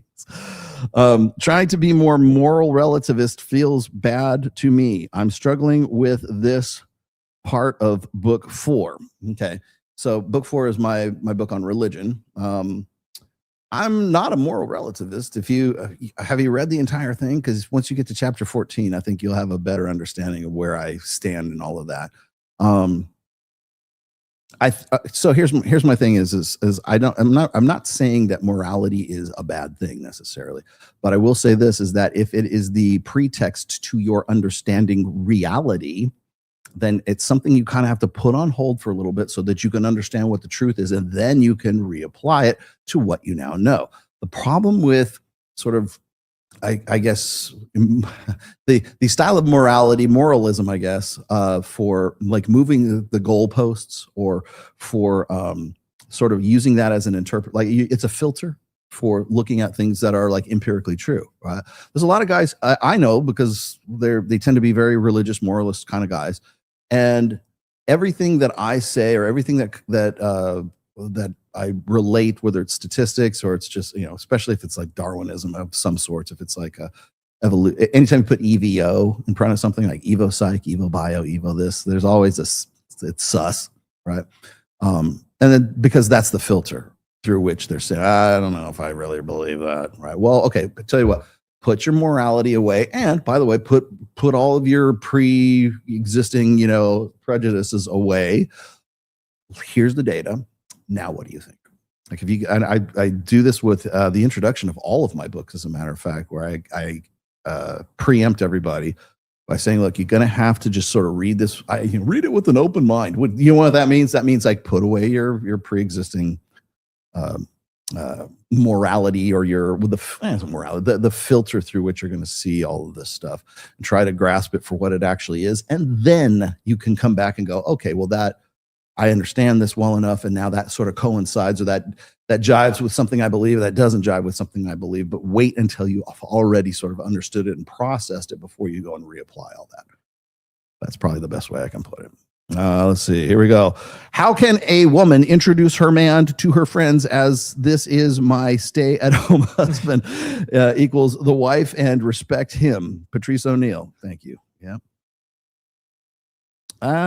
If you go to any public places, you don't see Chads walking around. Quite the contrary. However, one problem I'm having is I get a lot of matches, dates, but they drop off after about 1 to 3 dates. And yes, I go to the gym. Well, clearly your arms aren't big enough. Are you on trend? Are they legal? Are you on trend? It's funny. When I was remember your brother came on the show towards the end, and he had that shirt that says "It's time to blast trend" or something like that. It was like some kids, stick figure. Yeah, stick figures. I asked StreamYard to do like clips and shorts and stuff like that. And one of the titles it suggested was Rolo and Miguel blast Trent. Great clickbait title. I'm like, oh man, I'm leaving that. But yeah, so anyways, I will let's address this other part. Yes, quite honestly, if you're going to say a guy is a Chad, that guy's a very rare animal to begin with. And the other part is it's very hard to define that guy. Yeah. Because everybody has some. What's the classification? What notion do you have? I tend to go as extreme as I possibly can. As you know, I constantly use Justin Waller is definitely a Chad. Okay. Hey, there's Mike. Okay, let me pop him up. Nice. Mr. Sartori. Gibbs. Can you hear me okay? Yeah, I got you now. I can hear you. Everybody else? Okay, can they hear him? Yeah, everything should be good. Cool. Okay, I will save Put these one for in the later. chat if you guys could hear Sartain. Yeah, they can. Let me blast through these real quick here. Rolo always says their names, but they never say his. Thank you. Well, unless it's Rob giving me shit. Let's see. This is for Ned's College Fund. Thank you, sir. Much appreciated. What college should not Ned go to once we have enough of these? He went to Arizona State. That's why he has such a high body count. Yes, He's taking all the poodles. Yes, he is. Girls don't really rate guys 1 through 10. Guys are graded on a pass-fail basis. The scale concept is foreign to women. That's why they default to 10. I'm of the opinion that if you go and you, like we were just talking a minute ago, Mike, about how like if you go to how Brian goes around all the girls at the table on whatever podcast and you ask them to rate themselves, and they all almost unanimously rate themselves like 10s, unless they're like really good looking, and then they're like, kind of a 7, I guess. And the reason for that is because they've been taught from a very early age that confidence is everything, and so therefore you're always a 10, and you're always the highest, most extreme, whatever, and you only deserve the best. And do what's right for you. That's the constant messaging. But I think it's that confidence kind of thing. 440 joules. Is that good? It's like about under $5. I have no idea. Well, this is a new concept to me, Mike. I don't know what joules are, but like I guess we're finding out that they're like kind of a currency that exists within YouTube. It's right only now. on mobile devices Yeah. that allow it. Oh, cool. Oh, I just got some too. Yeah, I got some jewels. Money is also fine, but jewels are fine as well. I know some hypergamous women who would very much like jewels. Crypto is fine too. Yes. Well, Peterson was cute, but we need Father Emperor. Thank you. Himself against the endless waves of the tiered feminists. Stay strong, brothers. Thank you for that. Let's see. 200 joules. Okay. Yeah, I'm getting a lot of joules today. And just want to say thanks, Rolo. 6 months sober after reading the Rational Mail. It's helped me change my life in ways I could never have done on my own. Thank you for that. You know what? Here, you get one of those. Tell your friends. 10 more joules. How awesome is that? So, Mike, I was watching your let's say takedown. It's not your takedown. I saw your outlining, your detailing of what was going on that. So I kind of wanted to jump into that a little bit today, and just sort of like we won't have to do it the whole time, but like I would just I have gifts for you. Me and Mac and Murphy have been going back and forth for the last few days, and and it's more questions than answers. And again, guys, I highly recommend you guys do follow Rob Henderson. You guys do follow Mac and Murphy. Obviously, neither one of us has a problem with Steve Stewart Williams. That dude is the GOAT. There's nothing Steve Stewart Williams has probably ever said I disagree with. And I think where the slippage is, and have you already discussed the roundtable discussion? No, that's what I was going to get into. I wanted to sort of start off because I titled this, is Chad just a myth? Because that was kind of like the very beginning of that, the very beginning of that thing. And then I like what you came up with. Let's see, do I have those here?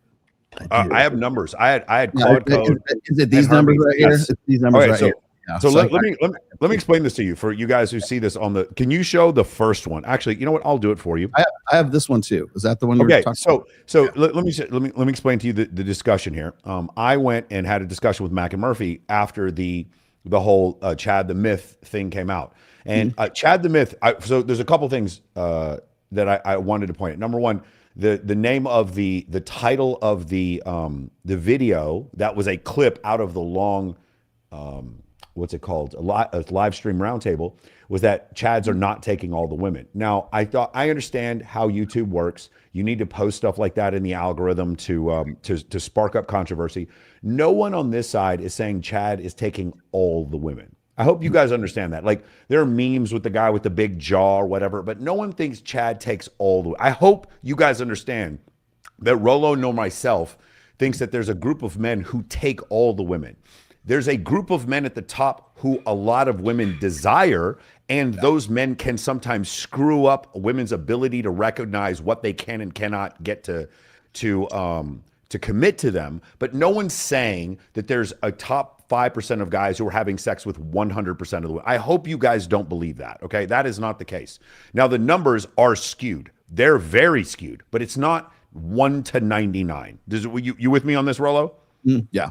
So that's why, like, if you look at the title of the video, it's Chad does not get all the women, or Chad does not steal all the women. The title of the video is doing the straw manning that they are accusing us of doing. Do you understand? I want to be the nuanced guy in this space, because what I want to do right now is bridge a gap between you and Rob right now, and I think I can do that because I did a ton of research over the last 4 days. Apparently, you didn't. Did you ever watch I watched the entire thing.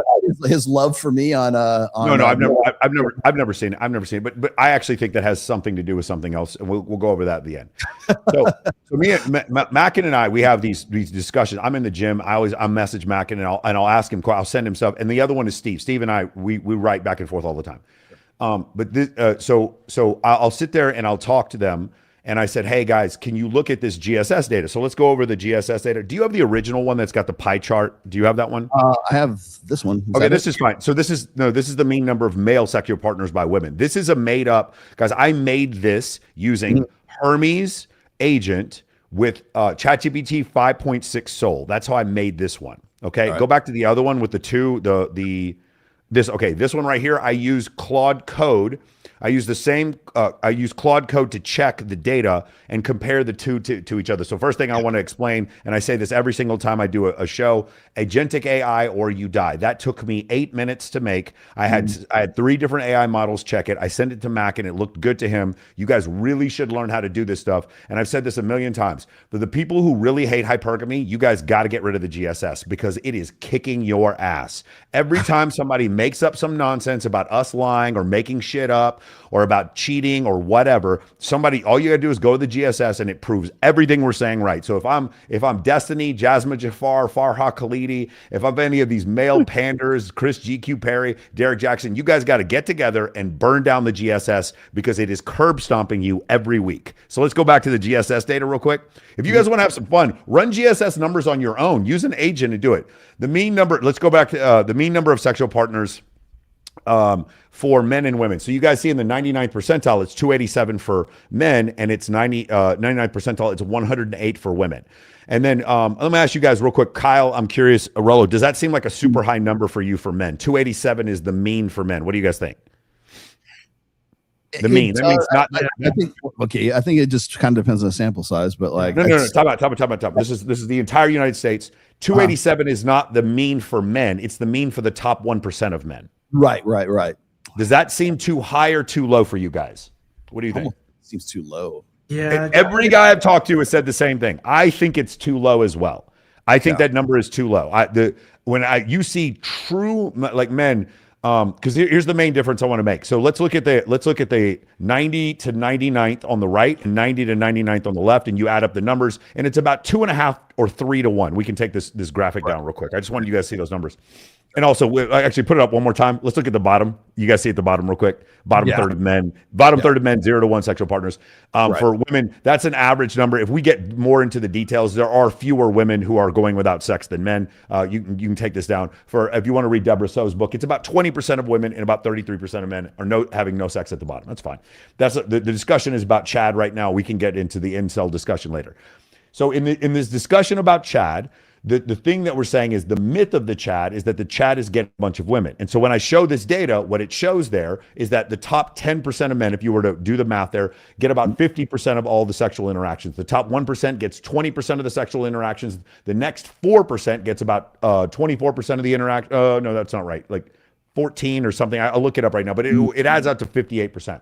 The top 20% of men get 73% of all the sexual interactions, not 73% of the sex with women. I'm sorry. Yes, 73% of the sex with women, but not 73% of women, because some women have more sex with more partners than other women do. Right. So Rob Henderson, I write him on Twitter. I don't know if you saw that tweet. Right here. Okay, cool. So I write him on Twitter, and I'm trying to be super nice because I am super nice because I would love to meet Rob Henderson because he's real smart. I was going to say you're very diplomatic in this. Yes. And so I write Rob and I say, hey, Rob, I'm trying to square the circle here because what you're saying is essentially that the most promiscuous men are having sex with the most promiscuous women almost exclusively. And I do agree that most of the time, a highly promiscuous man is probably having sex with a highly promiscuous woman. Not highly promiscuous, let's say top 20%. I don't mean to be judgmental. And for some of you guys, having sex with 80 women in your life is not highly promiscuous. That's like a fucking summer in Las Vegas. But for others of you, that may seem like a high number. In comparison to other people, that is a high number. So I put all the numbers here. If you guys want to go on my Instagram or my Twitter, you can actually, I finally figured out what Twitter is for this week. I used it to do stuff like this and post data. All right, so now I post this, and Rob responds with his article called "The Myth of the Chad." If you guys go down, you go down a little bit there, you see Rob's Myth of the Chad, and so I take Rob's Myth of the Chad numbers, and I'm going to explain. I'll explain it to you. We don't need to show this right now because it's his private Substack. But again, let me say this: subscribe to Rob Henderson. This is free. I don't think I had to pay anything for this. I would highly subscribe to Rob Henderson Substack, and I would also say this: if you don't agree with Rob Henderson, still subscribe to his Substack.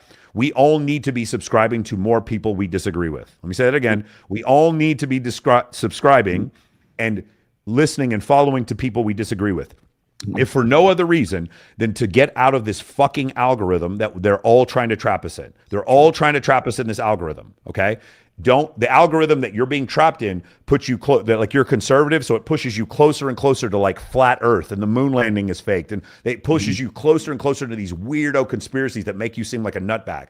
And the further left you are, it keeps pushing you closer into like, all men are bigots, all women are like, all white people are racist. You need to get out of your echo chamber and follow people you don't agree with. Please do this. I've been following Rob Henderson for. I'm getting an echo from you. I've been following him since 20. Oh, you got an echo? I'll get rid of this. On you. I've been following him since 2018, 2019, and the change I've seen in Rob is dramatic because what's funny to me is like I will get criticized from Rob Henderson and other people for using data that I got from Rob Henderson, literally from his own. Like, so I'll go back. Like he'll make some sort of assertion right now in 2026, and I've bookmarked constantly his stuff. Rolf Dengen, Steve Stewart Williams, Mac and Murphy, of course, and everybody else. And it's like when something comes out, I will use their data to back up a point that I've been making for a very long time. And 9 times out of 10 these days, it is actually Rob that I'm using to sort of talk. It's like Rob 2019 versus Rob 2024, 2025.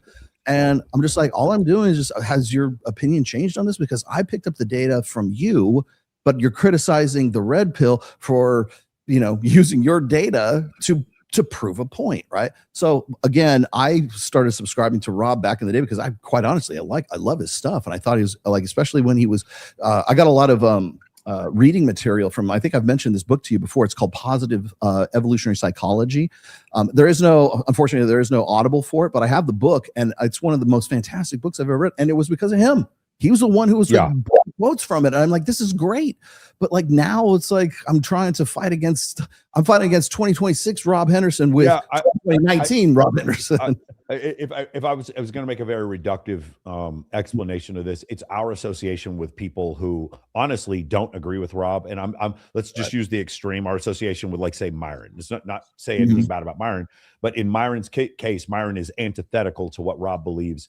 And our association with him, as soon as we're now quoting Rob's stuff, I can understand how he would feel a little bit. And I get that. You feel like maybe you're correctly assessing what he's saying, but because it's coming from you, it may come off as a little bit, bit different. Like I said, I'm the Dave Mustaine of the manosphere. Everybody thinks I'm an asshole, just for like essentially quoting back their own shit, right? But I don't think you're an asshole, but on Twitter you have been an asshole. I'm an before. asshole. Yeah. Well, By the way, let me say one real quick. Let me say something real quick. Yeah. Look, just to try to mend bridges here. You have told me that Mackin is one of the good ones, and Mackin has told me that he started some of the shit and takes responsibility on Twitter. And Mackin has also told me that, though. That's the best part about Mackin is we get punches. And Mackin has also told me that he agrees with you on mate choice or on a dual mating strategy versus mate switching. So I'm going to try to mend the bridge, and I'm going to send this video to Mackin afterwards. Mackin is the only guy I know who will utter 3 words together: mate, a dual mating strategy. No one else wants to do that. No one else wants to give any kind of airtime to those 3 words. But Mackin will. That's one of the reasons why I respect him now. Especially after all the bullshit we went through with mate switching hypothesis. Okay, perfect. All right, so let's keep going down this path because I'm going to get really nerdy and academic for you guys. You guys can watch me. I'm on X right now, and I'm on Kick. I'm trying to grow my Kick account. You guys, I'm co-streaming this. So now here's what I want you guys to understand. So now I have a conversation. I write Steve and I say, hey, Steve, do you understand my point here? And I write Rob and I write Mackin, basically the same tweet that you see that I wrote Rob. Yeah. And the tweet is this: hey, could it be that women on their assortative mating destination, so let's just say a woman is a 7 and she's going to end up at 32 years old married to a guy who's a 7. Okay, let's just say hypothetically we know this. On her assortative mating destination, she takes the hypergamy roller coaster, or another way to say it is on the continent. She lives on the continent of assortative mating, but she's taking a vacation to Hypergamy Island or a vacation to Casual Sex Island. You guys with me so far? I'm not saying that she does this all the time. Let's say for this woman, she's not highly promiscuous. The median woman is what we said, some like 9 sexual partners, 7 sexual partners. Let's say a woman who's actually had fewer sexual partners than that. She's had 6 or 5 or something like this. It's reasonable to expect that at some point during her journey to her assortative mating destination, marriage, somewhere along that journey, she has, the trip to Hypergamy Island. We'll call it the girls' trip to Vegas. We'll call it the trip to Cancun with the friends. We'll call it the bachelorette party. In that period, when she's visiting Hypergamy Island, who is she going to choose? This is my main point. My main point is this right here. Rolo, these are promiscuous women, these are sociosexual women, and these are sociosexual men. And this is the point that I think is lost. They are very different and their life experiences are different. Sociosexual men have to have something incredible going for them.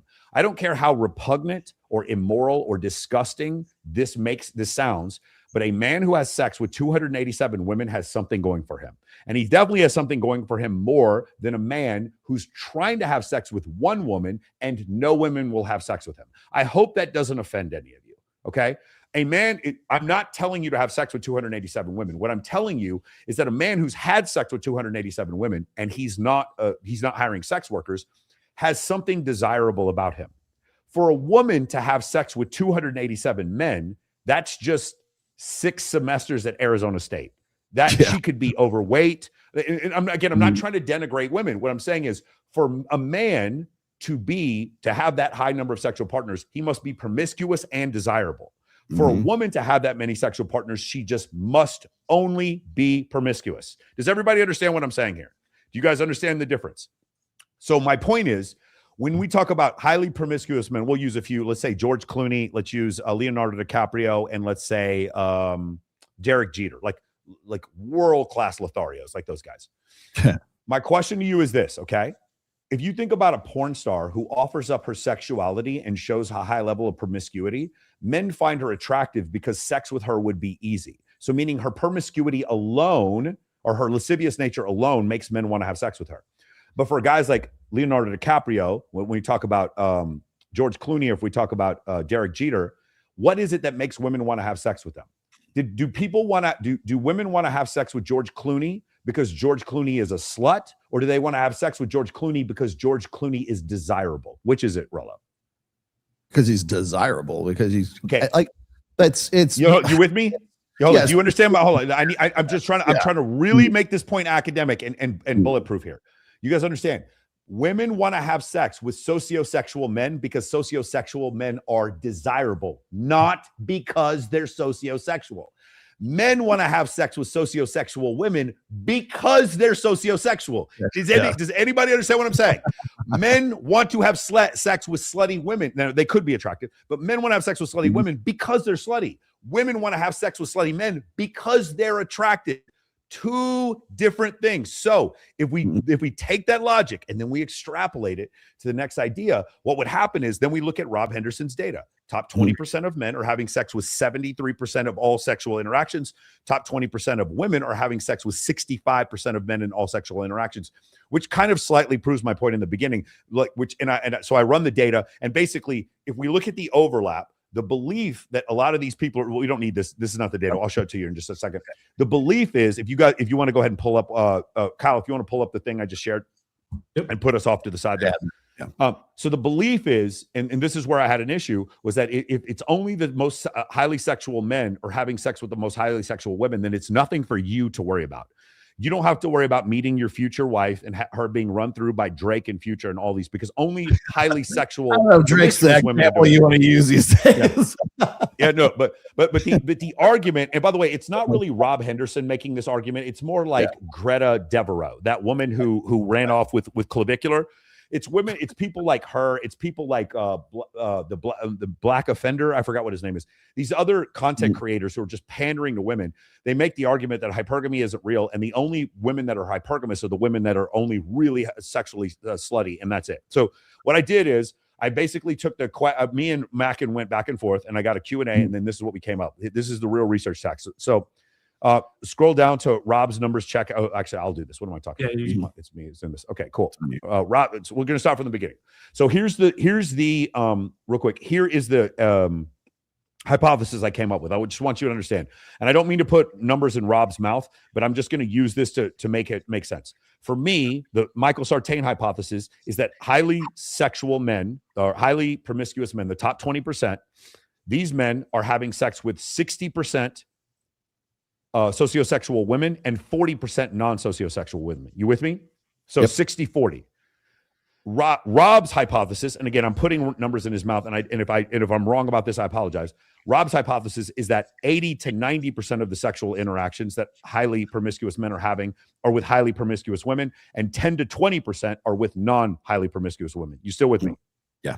Okay. So we're going to say Rob is 80, 85, and I'm at 60. So Rob's figures trace. So when it says Rob's figures, I'm doing it to make the hypothesis a little bit more simple to understand. Rob's figures trace back to Rajunan's Cheap Sex. Top 20% of men, about 70% of partners aged 25 to 50. Top 20% of women, about 65. Okay, let's go to number 2 here. The men and women's total don't match. This is a big one. Remember, we talked about this, Rolo. So if you look at those two charts, men are having sex with about 2.25 as many women as women are having with men. Well, those numbers don't work out. If you were to average out is in the top 20%, those numbers don't work out mathematically. So let's take that down real quick.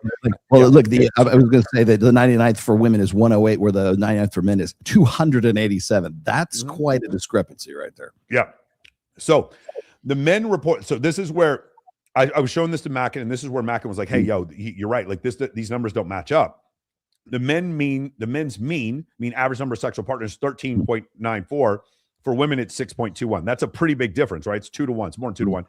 In a closed population, those must be equal. Britain's Natsal 3 found the identical pattern, 14 to 7, and Mitchell et al. Decompressed it, capping the top 1%, cut the gap 22%. So what they're saying is, in the top 1%, if there are people who are going to exaggerate, the assumption is it's the top 1% of men and women who are exaggerating the most, meaning like a guy we've heard of before who's probably hasn't had sex with 100 women, but claims to have had sex with 1,700. I'm sorry, 100. Is that what it's up to now? 100 biological women. Sorry, they may have been born. They may have been born male. But like for instance, like these numbers are obviously like again. Some guys I know have a list and they know exactly how many number of sexual partners they have. I know a lot of guys who have had sex with maybe 400 women, but they say, I don't know, I probably had sex with 700 women. You understand they're rounding up. They're not deliberately lying. They just don't know. They just get into triple digits. They just don't know. And so what they're saying is, where does this exaggeration come from? Well, it's probably mostly going to come from the top 1%. That's a fair assessment, just as long as we do it for men and women. And so if you go here, you cut the gap, if you capping the top 1%. So what we're going to do to try to fix this problem is cut the top 1% of men. We're not going to say the mean is 287. We're going to say that number's too high. Adjusting for estimated versus counting cut it another 32%. Attitudes another 9%. About 2/3 explained with sex workers and foreign partner only modest. So what we're saying is the one of the ways where men can have more sexual partners than women is if they're having sex with sex workers or if they're having sex with people who don't live in the United States. I tested the estimation mechanism in the GSS directly among people reporting 10 plus partners, around 10 or more partners, or 10 or fewer, men and women round to multiples of 5 nearly at identical rates, 77 to 77. So men aren't sloppier per answer. Twice as many of them are in the estimating zone. So 33.8% of men versus 17% of women are estimating how many sexual partners they have. Does that, you understand? So as far as the sloppiness is concerned, men are probably more guilty of this than women. And I'm not saying they're lying. It's just some guys, it's legitimate. Like if you had sex with 400 women, you don't know if it's 483 or 376. It's somewhere in that area. Okay. And so now you see the data says this cuts against you. Your whole case rests, this is talking about me, Michael Sartain.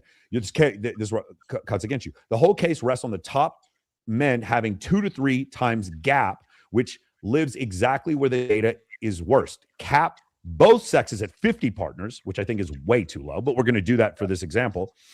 And male concentration falls from 73% to 63%, nearly identical to women's 62.1. The asymmetry you're leaning on is partly an artifact. Okay, so at this point, I'm like, oh no, am I in trouble?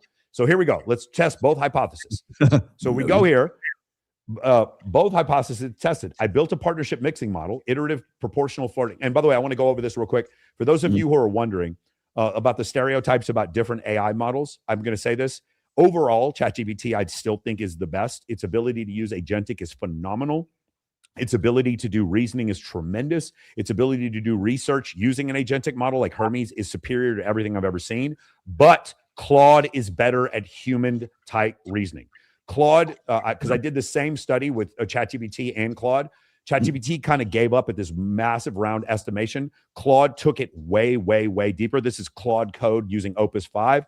I'm going to say the general thing is I have ChatGPT with Hermes do the heavy lifting. I have Claude code steelman the argument and then find a counter to my argument. And that's why Claude code, you see, it's already cut against me and it does way more research. So I would recommend Claude code for your finishing product. Okay.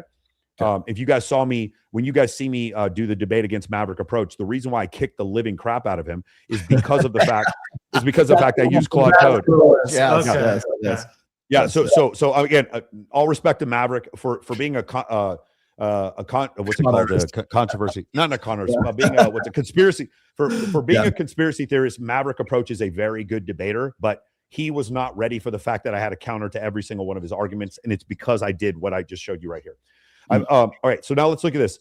Arithmetic ceiling, zero leakage is 89.3. So this is the so basically, we're getting nerdy here. Remember, we had 73%, top 20% of men having sex with 73% of the women, top 20% of women having 63% of the men. And so we put those numbers together to get around 83% is where the spillage is. This spillage is meaning only the most highly promiscuous men are only having sex with the most highly promiscuous women. Then that means at the least, the most highly promiscuous men, 11% of the time are having sex with women who are not highly promiscuous. Mixing random, no assortment is about 65.7%.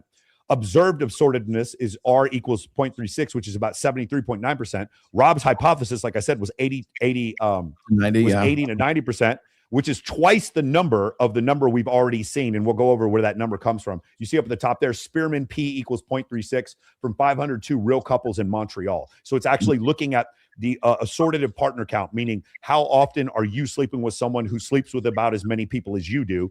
And it looked at that correlation. And then my hypothesis was 60%. And so I need an R below 0 because random chance puts it at 66%.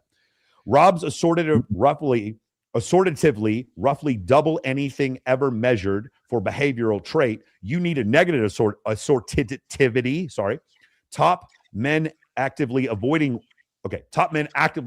top women, randomly mixing alone delivers 66%. So your 60-40 sits below the floor. The answer is 74-26, and it's stable 73-74 across every tail capping scenario I ran. So even though we capped the top 1%, we still got to that 73% number. Okay, cool. No matter but what. You're right about the thing that matters. Encounters and people give opposite pictures. Same model, 73.7% of all American women have had at least one partner from the top 20%. Is everybody seeing this?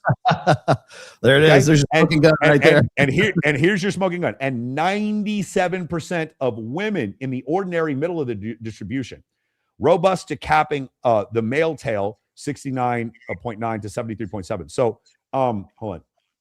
Yeah. Chad is not. Okay. Listen, I want you. So here's the thing. 73% of all women have had a sex with a guy in the top 20%. But if we take the middle of the distribution, it's 97.4%. So meaning when women take a vacation onto Hypergamy Island, onto Casual Sex Island, they're sleeping with a man in the top 20%. Not because he's promiscuous, but because he's desirable. Okay. And then, by the way, I was going to turn this into slides to make it really quick. We agree on the data. Rob, numbers are tight. Slide 2. We talked about the difference between 13.9 partners and 16.2, but these are the two ones I wanted to go over. I tested both theories, and both. The thing I got into was like the discrepancy between like the 108 for women and like what the 238 or something. Yes. Like that. I'm like, that right there should like say something doesn't add up. Something doesn't work. So I modeled the actual mixing using real GSS distributions calibrated to the only hard measurement of how much high partner count people pair with each other, a study of 502 real couples. The result, roughly 74% of top man's partnership were with high count women, 26% with everybody else. Rob's 80 to 90%. By the way, Rob Henderson did not say 80 to 90%. I'm putting words in his mouth. I'm just trying to run an experiment here. Would require a sortativity, it's a hard word to say, about double anything ever measured. My 60-40 was wrong the other way. Random chance alone produces 66%. So 60 would mean the top men are avoiding promiscuous women, and the honest number is 74-26. Slide 4, counting encounters and counting people give opposite answers. 3/4 of the top man's activity is with high count women, but because he has so many partners, ladies and gentlemen, this is my entire premise. Because he has so many partners, his reach is enormous. Under the same model, 74% of all American women and 97% of women in the ordinary middle, that's the middle one standard deviation. So if you take the middle one standard deviation of 68.27% of women, that's plus or minus 1 sigma, then that's what you get. 97% of women have had sex with at least one of the men in the top 20%. Have had at least one partner in the top 20% of men. So the picture of promiscuousness, 20% quietly mating with itself is wrong. Most women have been with a high count man. It just wasn't most of the nights. Got it? Cool. And I sent this to, I just sent this to Mackin, and I just sent this to Steve, and I have a tweet that I'm about to send to Rob. So my point is, don't expect any response, Rob. Okay, cool. No, so the point I was trying to make, Steve actually sent I have previous data I sent to Steve, and Steve sent it to Rob as well. I'm sure. Well, so the point, I don't think Rob actually posts for himself these days, but go ahead. So anyway, the going back to what I said before, the myth of the Chad is not correct, but it's 73% correct. Okay. And if we're dealing with women who are not highly asexual, it's 97% correct at least once. It's the point I've always been trying to make is that when women desire a man to have sex with in a short-term context or a casual context, or she's in a context where she's open more sexually, 97% of the time, and that's not correct. Let's just say a high percentage of the time, she's open to having sex with a more desirable man. We've seen this in the cheating numbers and the casual sex numbers, that when women choose a man for casual sex, she's going to choose someone that's actually more attractive than her general partner. And so what does that mean? Well, I'm going to say this one more time because this is the ultimate distinction. Highly promiscuous men or highly promiscuous women are attractive to men because they are promiscuous. They could also be attractive, but they don't have to be attractive. You see women who are a little bit overweight, not particularly that attractive, who can, if they choose to, have sex with 300, 400, 500 men. Okay. I'm not going to lie. I don't mean to be mean about this, but there's no way you can tell me Bonnie Blue, who's 24 years old, looks 24. Bonnie Blue looks like she's in her mid 30s. Right. The very mid women are capable, if they choose to, having sex with hundreds and hundreds and hundreds of men. They just mostly don't choose to. Men, on the other hand, if you're a man, you're even getting above 80. There's something you did as a man. You're in shape, you're tall, maybe you're wealthy, whatever. Each one of these things are hypergamous standards that women could choose to try to be with you with. I know this is going to come off as a double standard and incredibly misogynistic or whatever, but the accomplishment of you as a man, I know I'm going to catch it in the shorts from all the trad cons. You as a man being able to sleep with 300 women is way, like I would say an order of 100x more difficult than you as a woman sleeping with 100 men. And so because of that, highly promiscuous women are desired because they're promiscuous. Highly promiscuous men are desired because they're desirable. And that's where the difference is. So when we have people outside the promiscuity zone and they're choosing a partner to be with, men are choosing whoever they can have sex with. Well, who can they have sex with? Highly promiscuous women. Women, on the other hand, they're choosing, but those women are not having sex with enough men to make up for it. And that's why you have this bottom group of men who are having no sex. When women are choosing, okay, I've got this one trip to Vegas where I'm going to end up cheating on my boyfriend, where I get drunk and take Molly with my homegirls and we're at a bachelorette party. Who am I going to go home with? They're going to go home with Chad. And I don't mean figurative Chad. I mean, there's a dude named Chad who works at Thunder from Down Under.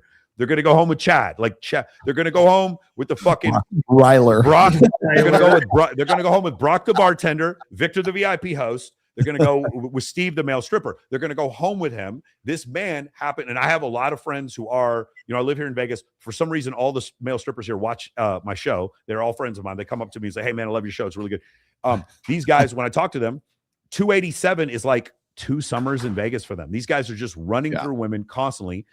And so these would be the most sociosexual dudes. And then I've also asked them, I was like, this is another question. It's like, well, this only works for short-term mating.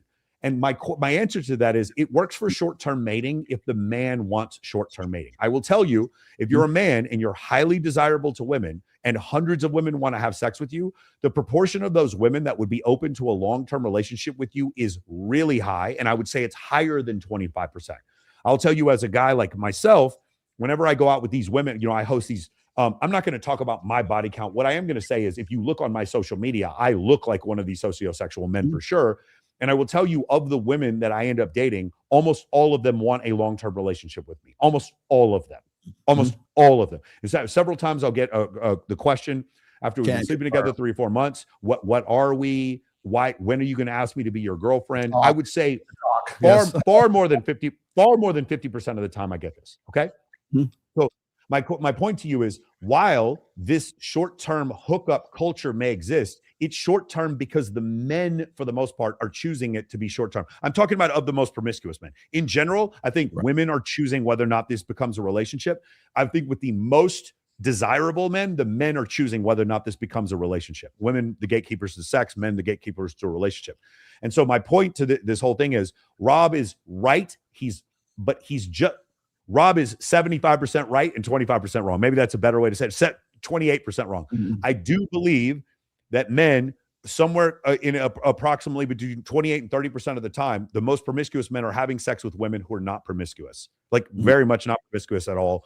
And women in general, whenever they make a trip to Promiscuity Island, they're choosing one of these men that's in the top 20%. That's my point, and I believe I can back this up academically. Well, I think you'll have too. And one of the things, and I'll play the video here in just a second, but once Rob starts getting into this and trying to explain the fact, because from their perspective, and I don't know how much Mackin signs on to this, because he didn't really have much to say during this particular segment, but the way they ended it is this: they ended it in the presumption or the assuming, oh, there's a cat, assuming that highly promiscuous women and only highly promiscuous women and highly promiscuous men were getting together and they're fucking, and so therefore there's a lot of that going on, right? So there is no Chad. There is no Chad. There's, for the vast majority of just us regular schlubs who go to Walmart and live an everyday life and stuff like that, they have between 0 and one partner. So the most of the sex that is taking place today is either in some sort of committed relationship or guys are just jerking off. That's basically what they leave it at. And you have a degree in what you have a degree in. I have a degree in what I have. I don't have a DR in front of my name, and neither do you. Okay. But these are guys who do. And these are the guys who and maybe I would expect a little more from Mac, because Mac actually is in the research, right? But these are guys who should know this stuff and run these kinds of numbers to say, you know what, maybe we can A/B test this. Maybe we can steal men. How long did it take you to to come up with these numbers using Claude, using 30 minutes. Probably 30 minutes. Maybe 9 or 10 minutes to do Correct it, and me then if I'm wrong, maybe 30 but minutes. You don't have a doctorate in evolutionary psychology. You don't have a doctorate in evolutionary biology, sociology, or anything else. This right? goes back. This goes back to what I said before. Is that now I don't have a doctorate in evolutionary psychology or evolutionary biology. But what I can do is synthesize everything Joe Heinrich has ever written in evolutionary biology, everything Dr. Buss, everything that Steve Stewart Williams, everything that Geoffrey Miller, everything that Lita Cosmides, everything that Marty Hazelton, everything that everything that William Costello has ever written about evolutionary psychology. I can synthesize that in with the studies, and now I have an evolutionary psychology in my pocket called Hermes Agent. That is what I am saying, and and then the other thing I can tell you that's very different about that we can do is that you can make these AI models tell you you're wrong. With the Claude one, you saw it literally told me where I was wrong. And so that's what I'm saying is you as the individual person, if you're willing to steel man your own arguments, you can be more right than the PhDs. And this is what another thing, brief discussion I had with Mackin. He was talking about the incredible ability we have to do research with AI models actually makes it. There's two things it's going to do. Number one, if you're wrong, it's going to be really hard to be super wrong. These people are like, hypergamy isn't real. You are like, you guys saw, like, no offense. I love, I'm a fan of Mark Manson, but I buried him. Like if you go his claim about having more sexual partners, making a better relationship, I literally buried him. I put him under 6 feet of dirt. That is a terrible argument, and there's no data to support it. And I don't mean to say that to be insulting to him. For some reason, I know he has a high body count because he was a pickup artist named Entropy PUA for several years.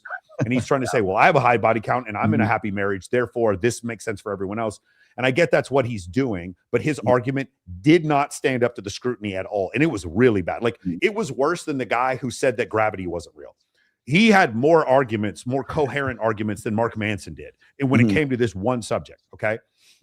And so that the point I'm trying to make is in this situation, and I'll show you guys some videos of what I'm talking about. The idea, and obviously this affects me personally because so many of my clients are photographed with so many beautiful women, is that the idea is, well, Michael, you're only getting with the most promiscuous women. And of course, that's not true. Like when you talk to the guys who do this, or you meet the girls, you find that it is the guy who is highly promiscuous, but a lot of times he's with a girl who's the surgical nurse. She's from Des Moines. She's from Coeur d'Alene. She's from Wichita. And she has just not been with a lot of people, but she doesn't want promiscuous men. She wants desirable men. And those desirable men are desirable in a large part because they learn how to be desirable to women. And in that they are desirable to women, women desire them more, but also more women want to sleep with them. And because men are more sociosexual than women, they're going to have higher body counts. I hope that what I'm saying is not offending to you guys. It's just simple biology. If we were to look at elephant bull seals, everything I'm saying, multiply it times 10. Elephant bull seals, that like one guy will have sex with 600 women and the rest of the guys will get no one. We're talking about Homo sapiens here, so it's not quite that skewed. But I do think the math kind of shows what I was trying to say before, was that when highly promiscuous men are desirable because they're desirable, not because they're promiscuous. Highly promiscuous women are desirable mostly because they're promiscuous and they're available. Right. That's the difference. Well, I was going to say is like, I think that a lot of this, and one of the reasons like we undersell this is because there's to avoid exactly what you're talking about right now, which is I think there's this overwhelming want to say that Chad is a myth because first of all, it helps these guys who aren't Chad sort of, cope with that. But then the other thing is this is like, it's not even so much the actual guy, right? How many of these guys, like how rare an animal is the guy who's getting, well, let's just say average like 238 chicks, right? How rare is that dude, and what is that dude doing, and what are the circumstances? Because there's a lot of things that you can add on to that, and then what happens then is you sort of turn Chad into this unfalsifiable, let's constantly move the goalpost kind of character that is he's still getting laid, he's still getting pussy, but it's just that we want to turn him into sort of we want to turn him into the bad guy. But we can't turn him into the bad guy without also turning women into the bad girls, because even the average girl still wants to get with the Chad, right? There's still that desire to get with, whether or not they actually do, whether or not she ends up with that guy. That's one of the reasons I have such a problem with this, the concept anyways, of assortative mating, is because we're not looking at assortative mating as a mating strategy. We're looking at it as the end result of being married. And I think the longer that we keep using marriage or long-term commit, however you want to call it, as the metric for what validates a mating strategy and what doesn't, I think we're just going to keep running ourselves in circles, because all we're going to do is say, well, this feels good. This feels right. We want to vilify the Chad, and I'm the good guy because I'm the one that settled down with her. But I'm not the guy that was her first choice. She wanted to fuck Justin Waller. She wanted to fuck Jason Momoa or Alan Richardson or whoever. They wanted to get with those, wanted to get with those guys. But who did they end up with? They ended up with Jim from accounting.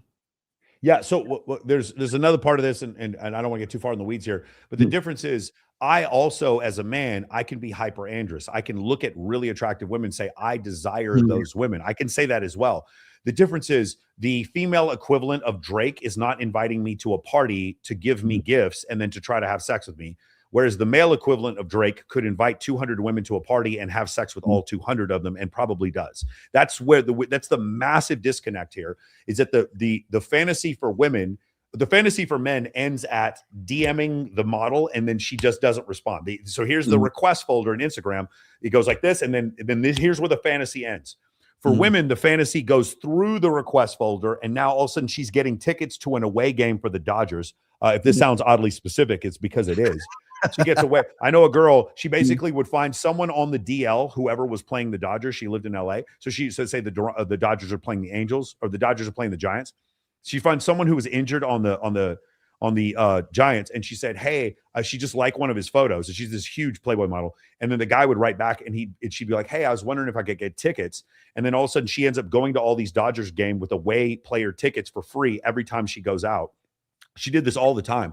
For her, the fantasy does not end at the request folder. The fantasy ends with sexual intercourse, a private jet. It ends with dinner. It ends with a highly, highly successful, highly desirable man cheating on his wife with her, availing sex to her. So what I'm saying is, the male fantasy, it ends at the request folder. The female because I know, name your favorite porn star. I'm probably friends with her, and I can tell you she doesn't give a fuck about you. Sorry to break it to you. I know Madison Ivy. I know Nicolette Shea. I know Puma Sweet really likes me. Yeah, I know Puma Sweet. I know all of them, and they don't give a fuck about you. I'm sorry, they just don't. They don't know that you exist. They don't care at all. But these men, it's like, if you got if you had a lady, we had a friend of ours that looked like, say, Maya Allegra, like that attractive, and she messaged Michael B. Jordan on a regular basis, or Tyga, or just name the Machine Gun Kelly, they're gonna write her back. Do you guys understand? They're going to write her back. Quicker than others? Yes. So my point is, where the male fantasy ends at the request folder, the female fantasy goes all the way to sex. But the ultimate fantasy is what? The ultimate fantasy is marriage, children, settling down. And so on the way to that, they get sex and they start thinking, I'm halfway there to the fantasy. But of course, they aren't there to the fantasy. And the irony is, if I were to meet one of these models who's outside of my league, I would have a better chance of her settling down with me than this average woman would have of Drake settling down with her. But my probability of having sex with this model is much lower than her probability of having sex with Drake. You see how the two numbers that counteract each other. They're like almost opposites of each other. And so I'm just trying to have a reasonable conversation about this so that everybody understands what I'm saying. This is where the difference comes. Highly promiscuous women are having sex with a lot of men. Highly promiscuous men are having sex with a lot of women. But the difference is, when non-promiscuous women are looking to have sex with a man that's not part of their comfort zone, they're choosing a desirable man. Highly promiscuous men are desirable and promiscuous. Highly promiscuous women just have to be promiscuous. They don't have to be desirable. I have a question for you, Mark. Okay. Yeah. I love the cats in the background. How you have to watch this? I gotta wait till you come back. You have to watch this video. You need a separate camera for your cats. I have a separate camera for Ned at my home studio. Just have a cat cam. That's okay. You need a cat cam, dude. He's now like I have a Ned cam. You need a cat cam.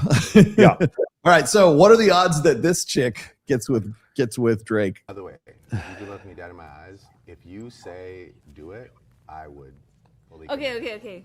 You're saying this, and now I'm gonna test it. Okay. What do we? Just give me one. Would you bark for me?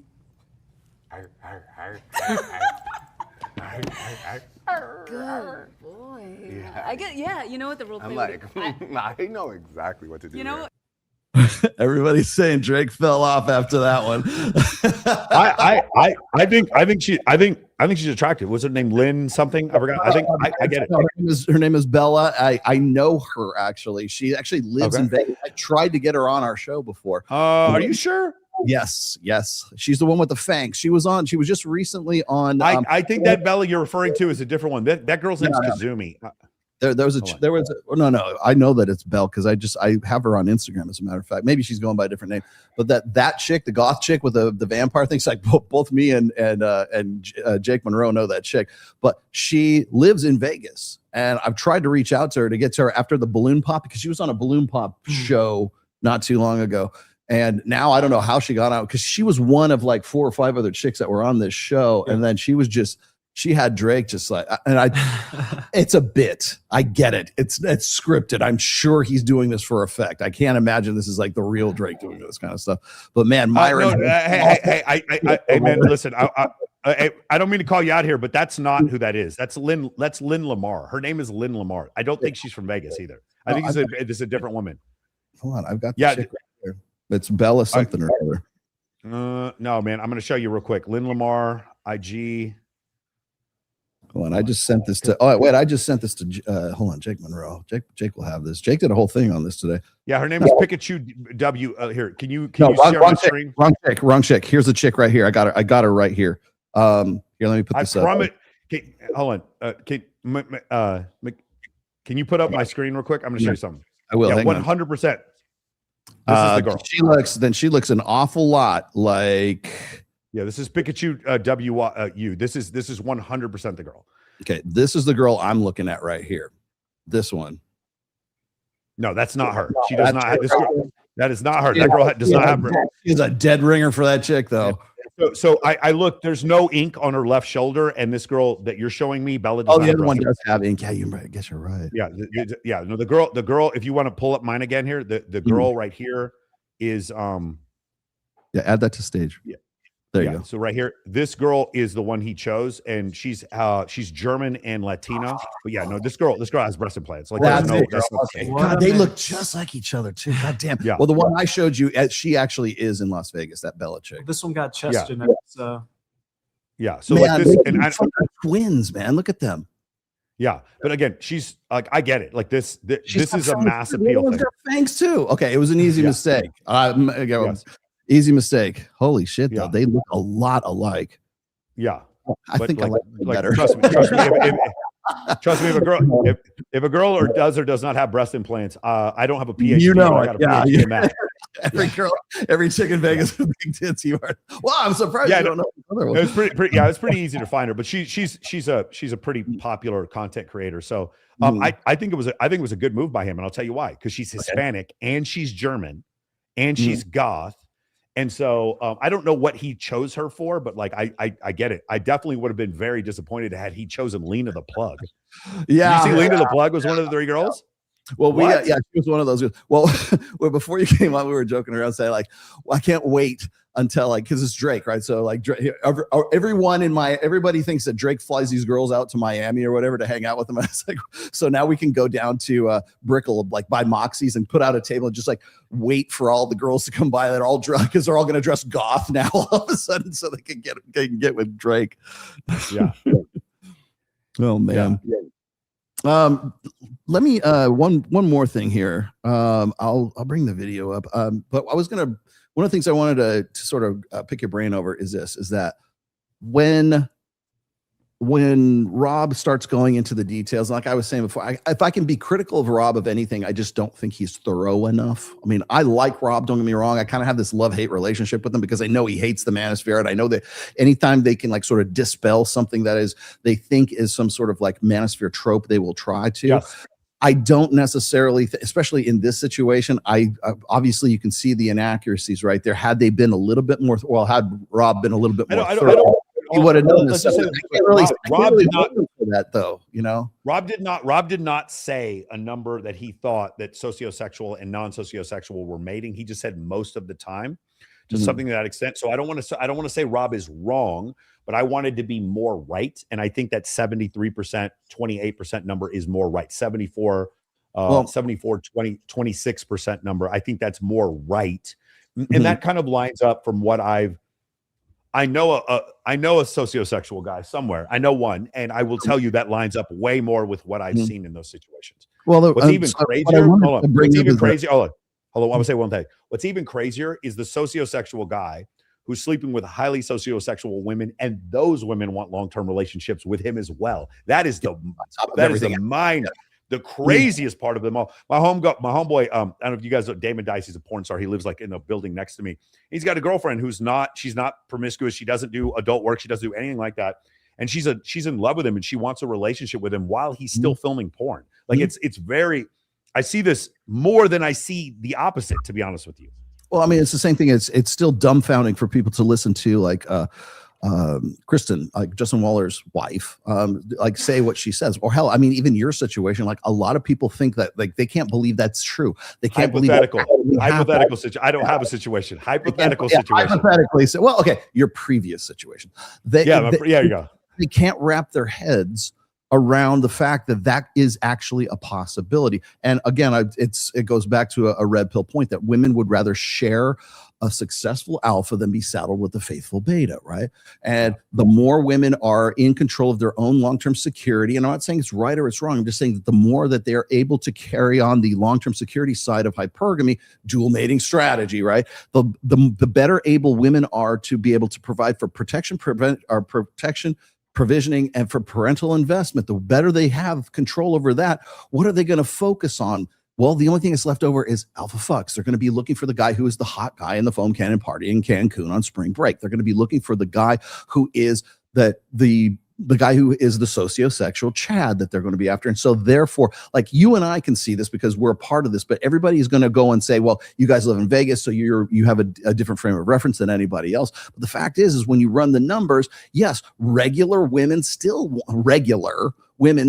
to get with the guy who is that top 4.5%er guy.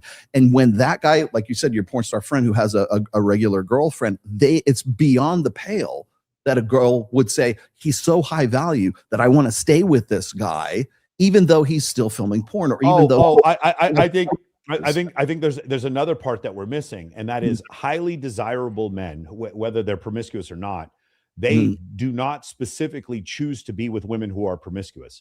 So several of them, maybe they don't care. They just only care about a woman's physical attractiveness. But I know a lot of guys, put a 1 in the chat if you're one of them, that maybe you're promiscuous or not. But if you're a highly desirable man, you're going to choose to not be with a woman who's highly promiscuous, right? That's something most men, and that's not in this equation at all. Whereas women do not care as much. And this is a replicatable sex difference between men and women. Women care. The term that Dr. Buss uses is that women care less about virginity than men do. Men in certain cultures care very much about virginity, and women almost don't. And in fact, places like in the Scandinavian countries, they look at it as very strange when a man is a virgin. And so the difference is is astronomical. So if I'm a highly desirable man as a woman, if I'm a woman and I see a highly desirable man, his body count does not matter nearly as much to me as if I'm a highly desirable man choosing a woman, then her body count does matter. So this is a third axis here. The first axis is highly sociosexual men only sleeping with highly sociosexual women. We've just determined why I don't agree. I think it's 75-25.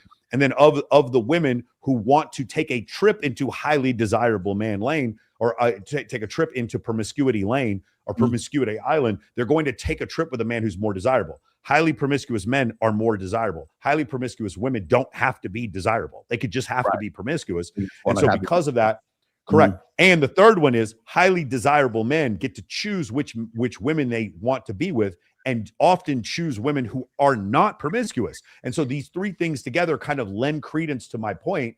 Maybe it's 70-30, maybe it's 75-25, but I think there's a significant portion of the time where highly promiscuous men are not sleeping with highly promiscuous women. And I don't know about the opposite. So that's the next thing I was going to do for Mackin, is actually look up the numbers and see if it's the same way the other way around. And I think, again, men are like that girl you just saw, the goth girl. Most men would sleep with her and have no consideration of what her body count is. Most men would. And that's it. Even men who are on the very chats talking trash about her and calling her a 304, even those men would have sex with her. and they're calling her names. And so that's the difference.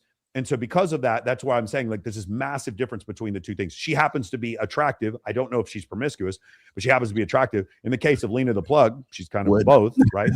And right. Yeah, so that's that.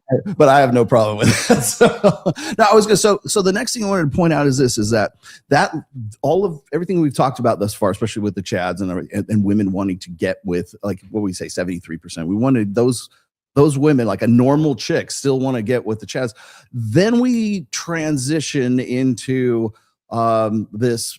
Anyway, it's on the part of Rob Henderson and probably not Mackin so much, but and then Steve Stewart Williams and I guess Chris Williamson too. The idea that these people are in, like, the sociosexual guy is in some way damaged or some way fucked up psychologically. And the women that he's having sex with, who are highly promiscuous women, because now we have sort of like characterized them and put them, they're expressing themselves. They're all fucked up and damaged in the head too. No. The highly promiscuous men are all narcissists, and the highly promiscuous women, they're just being a boss girl. That's the thing we're actually saying. Right. Well, let's talk about this because I am going to have to jump off here a little bit. Okay. I want to go over one last point. The reason why this whole thing matters. So first off, I want to push back on something you said before. I think the reason, and this is a fair reason why Mac and Rob and Chris are making this point, is they're making this point because there are people on our side that sometimes we don't even see, Rollo, that are making ridiculous points. There are people on our side that are just like all the Chads are stealing all the women. And I've had guys come before. It's Tristan, well, he's one of my coaches. He's brought this up to me before. He goes, we'll interview guys and they'll be like, I listen to these stats and it makes me depressed and it makes me resent women and it makes me. So I understand that point. I know why there's a pushback. My point is, if you push back too far, now we get to the point where it's just like, yes, the fact that you end up like, don't worry about the fact you meet a girl when she's 32, you have nothing to worry about. She's not going to be rammed through. And then you read the stats and it's like, well, she might be like the alpha, like the likelihood is you meet a girl who has the mean sexual partners of 9.3 when she's 32. And one of those 9 partners was a guy who was in the top 20% most desirable men. And in doing so, is that going to have effect on your relationship? And my answer is, on average, yes. This is the mean in the statistical pie chart, right? The statistical chart. And on average, yes, the mean is going to slide slightly to the right of the likelihood of her being dissatisfied in the relationship. That's all I'm saying. And I think it's just something that we need to look at. At the same time, I do think, and this is, my ultimate point, the way to overcome Chad is through social circle. I've said this a million times, and the Lucy Hunt data backs up what I'm saying. There's tons of other data coming out about men and women being friends before they get together, being friends. Like half of relationships now started when men and women were friends beforehand. You guys know I'm big on having hundreds and hundreds and hundreds of female friends, never hitting on any of them and having them chase after you. It's an incredibly effective strategy. I have hundreds and hundreds and hundreds and hundreds and hundreds and hundreds of video testimonials showing that what I'm saying is true. And then, of course, myself anecdotally. And so that's how you overcome Chad. The physical Chad is you become the social Chad. I'm going to steal that. The way you overcome the physical Chad is you become the social Chad. When you become the social Chad has an advantage over the physical Chad. And this is it, logistics. The social Chad has a logistical advantage because he's throwing the events that funnel the women into his life. The physical Chad does not. The physical Chad can't get into my events. The physical Chad can't get into the Ignite party. The physical Chad can't get into the Maxim party. The physical Chad has a disadvantage that the social circle Chad does not. And that's why I'm saying being the social circle Chad, relevancy, competency, humor, charisma, pre-selection, social proof, access to scarce locations, resources, networks, and leadership. Those things make you the social Chad, and he has an advantage over the physical Chad. That was good. So here's I've heard this. I've heard this actually from Owen Cook, by the way, when people were bringing my books to his events and saying, "Hey, Rollo said this. Are you familiar with this book?" One of the first things, like back in the day, this was back in like 2015, when they started doing this. They read the book, and as we know, like Owen's a big fan of my books and stuff like that. So like when we're talking about this book, the thing is like one of the things that Owen had to impress upon these guys is that this is all true, but don't let it turn you into like a nihilist. Don't let this turn you into it's truthful anger. You know, it's like you're going to get angry over this, but don't let that anger like limit you from actually going out and doing something so that you can be the social chat, so that you can improve yourself to the point where you're bettering your chances and you can leverage all of this stuff. A lot of the time, they hear the numbers and they see all this stuff, and basically we've just said odds are that the chick that you get with when you're 28, when she's 28 to 30, right before, which is the average age of first marriage, she's going to have been with a guy that is in that top, you know, at least 10% of guys, right? Yes. When you get there. And that is the fact. And that is the part that I think that that guys like Chris Williamson and Rob Henderson and the rest of these guys are desperately trying to avoid. They don't want to address that because it would, first of all, it would require them to say 3 words, dual mating strategy. And then on top of that, it would force them to at least agree in some point or in some part with what we've been talking about when it comes to alpha fucks and beta bucks. Because what happens is, when and this is where I wanted to go with this, you know, here towards the end, is that the second conversation that they had right after they were going through these stats was, is monogamy or promiscuity the natural reproductive strategy for men and women? And they always have to be one or the other. And if they have to be one or the other, they always lean towards monogamy. Men and women have to be monogamous because we have to invest more in our children and everything, which I agree with. But you've already heard me say this as well, is that it can be both. We're both promiscuous and we are monogamous. We're monogamous because we have to be. Reproductively, we have to invest in our children and we have to nurture them and raise them because they are helpless and fragile when they come out of the womb, right? So there has to be a male and a female to protect and provide and everything else. So there has to be at least some bit of monogamy that goes along with that. And then it's also, hey, women want to fuck and men want to fuck too. So it's okay to say both can be true at the same time. You can be promiscuous, a species can be promiscuous and it can be monogamous, depending on the context, depending on where what happens to men when they pair bond with a woman or they have children with that woman. The testosterone in that guy goes down. Why does that happen? Why is that an evolutionary biological function for men when they have a child? Because the guy needs to stick around and stay with that kid. What happens when a guy gets a divorce? Testosterone levels go back up. Why? Because now he's on the market again. Now he wants to fuck. Right. So why would evolutionarily biological facts like that exist if it weren't for the fact that we are both promiscuous and we are also monogamous at the same time? But the thing that just bakes my fucking brain is, why can't they say that? Why can't they just say, yes, it's both? It can be both at the same time. They do. I don't think Rob doesn't say that. I think they admit that. Back up assortative mating if they say monogamy isn't the thing. Because what happens is now you're telling a group of guys who aren't Chad that once they get to a certain point where that woman is ready to settle down and have kids and pair off with that person, that's the natural way of things. Anyways, you're getting with a woman who, if she wants to marry, she's not damaged in the first place. And odds are she never got with Chad in the first place, because we're ignoring all the stats that we just talked about for the last 45 minutes here, instead of saying, you know what, maybe there's a possibility that she got with Dan Bilzerian in her past, right? Yeah. So I do want to push back on one thing. They are not saying what I will say that the majority of sex I've had in my life, and obviously with you, it's the same thing. And probably most people who are watching this, the most sex you have, I'm talking about individual sexual occurrences, is going to be inside of a pair bond. And when I say pair bond, I mean casual girlfriend, live-in girlfriend, fiance, wife, wife for 20 years. Yeah. The majority of sex, even guys who've been with hundreds and hundreds and hundreds of women, the majority of sex they have is going to be inside of a pair bond. And so in that context, they're saying most sex is happening in relationships. That makes sense. And I will tell you, as a guy who's been on both ends of this, in my early 20s, and I was like, if she is down, I'm down. In my early 20s, I have to tell this to my clients all the time because they see me with these really attractive women. And I explain to them, in my 20s, bro, it was a bunt. It was not a home run, bro. I was bunting. I was taking balls. I was taking baseballs to the elbow. Anything I could do to get on base, bro. When I was a bouncer in Austin, Texas, back in 1999, anything I could do to get on base. I didn't care if she was down. It was whatever. I'm not going to sit here and try to pretend like I was super, super selective. During those time periods, though, I will tell you later on in life, now I want to build a business. I want to raise these rescued animals that I have. I love the structure of my life.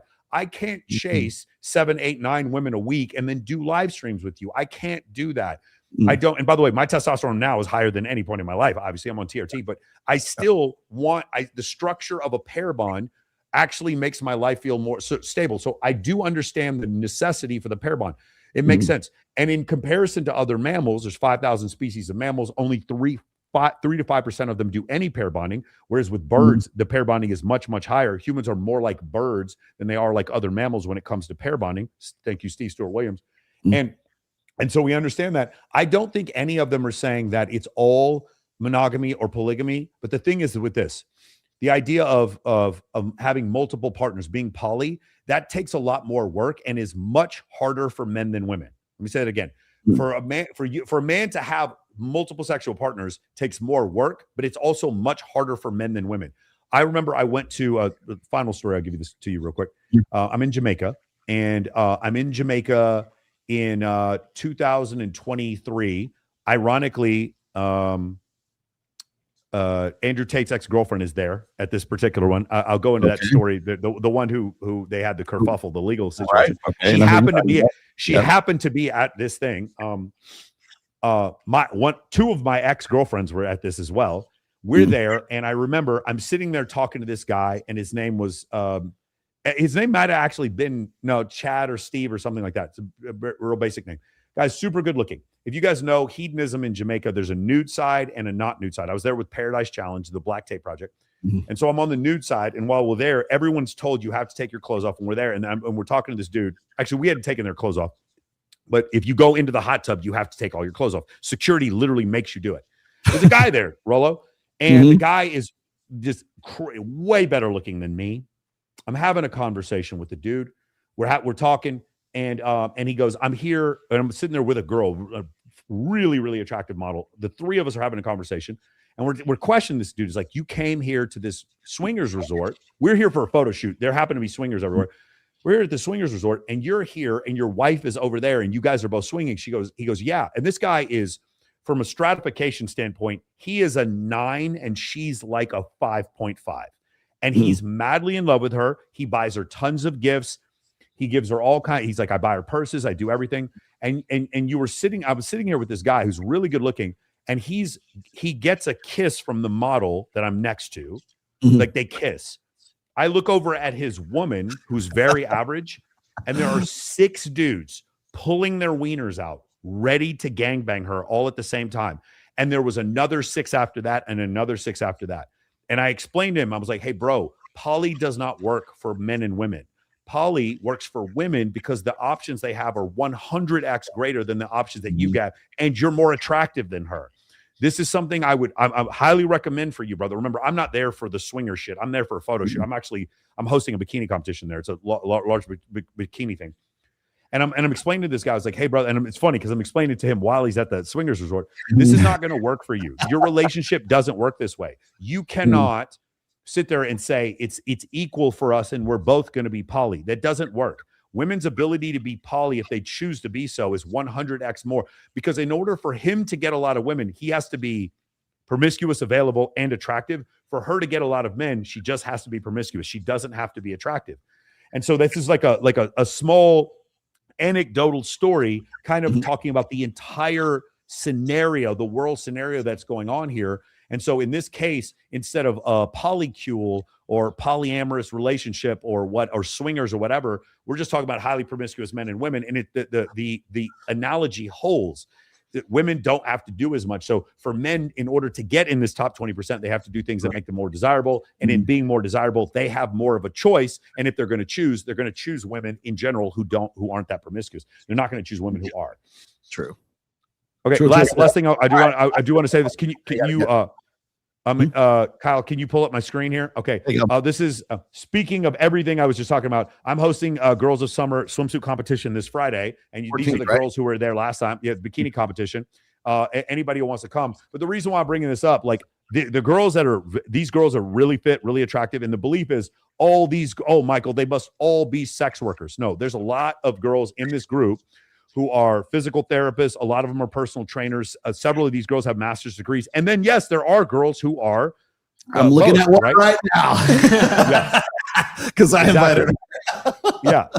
So it's like, and it's like this. Hang out with sex workers, only I do. And my point is in this type of lifestyle, do you end up with women who are highly promiscuous? Yes. But my point is, you also end up with women who aren't, because women are attracted to men who other women are attracted to, regardless of how much you guys want to believe and you want to cope that, a guy that we know very well said, hey, if you take pictures with whores, you're only going to get whores.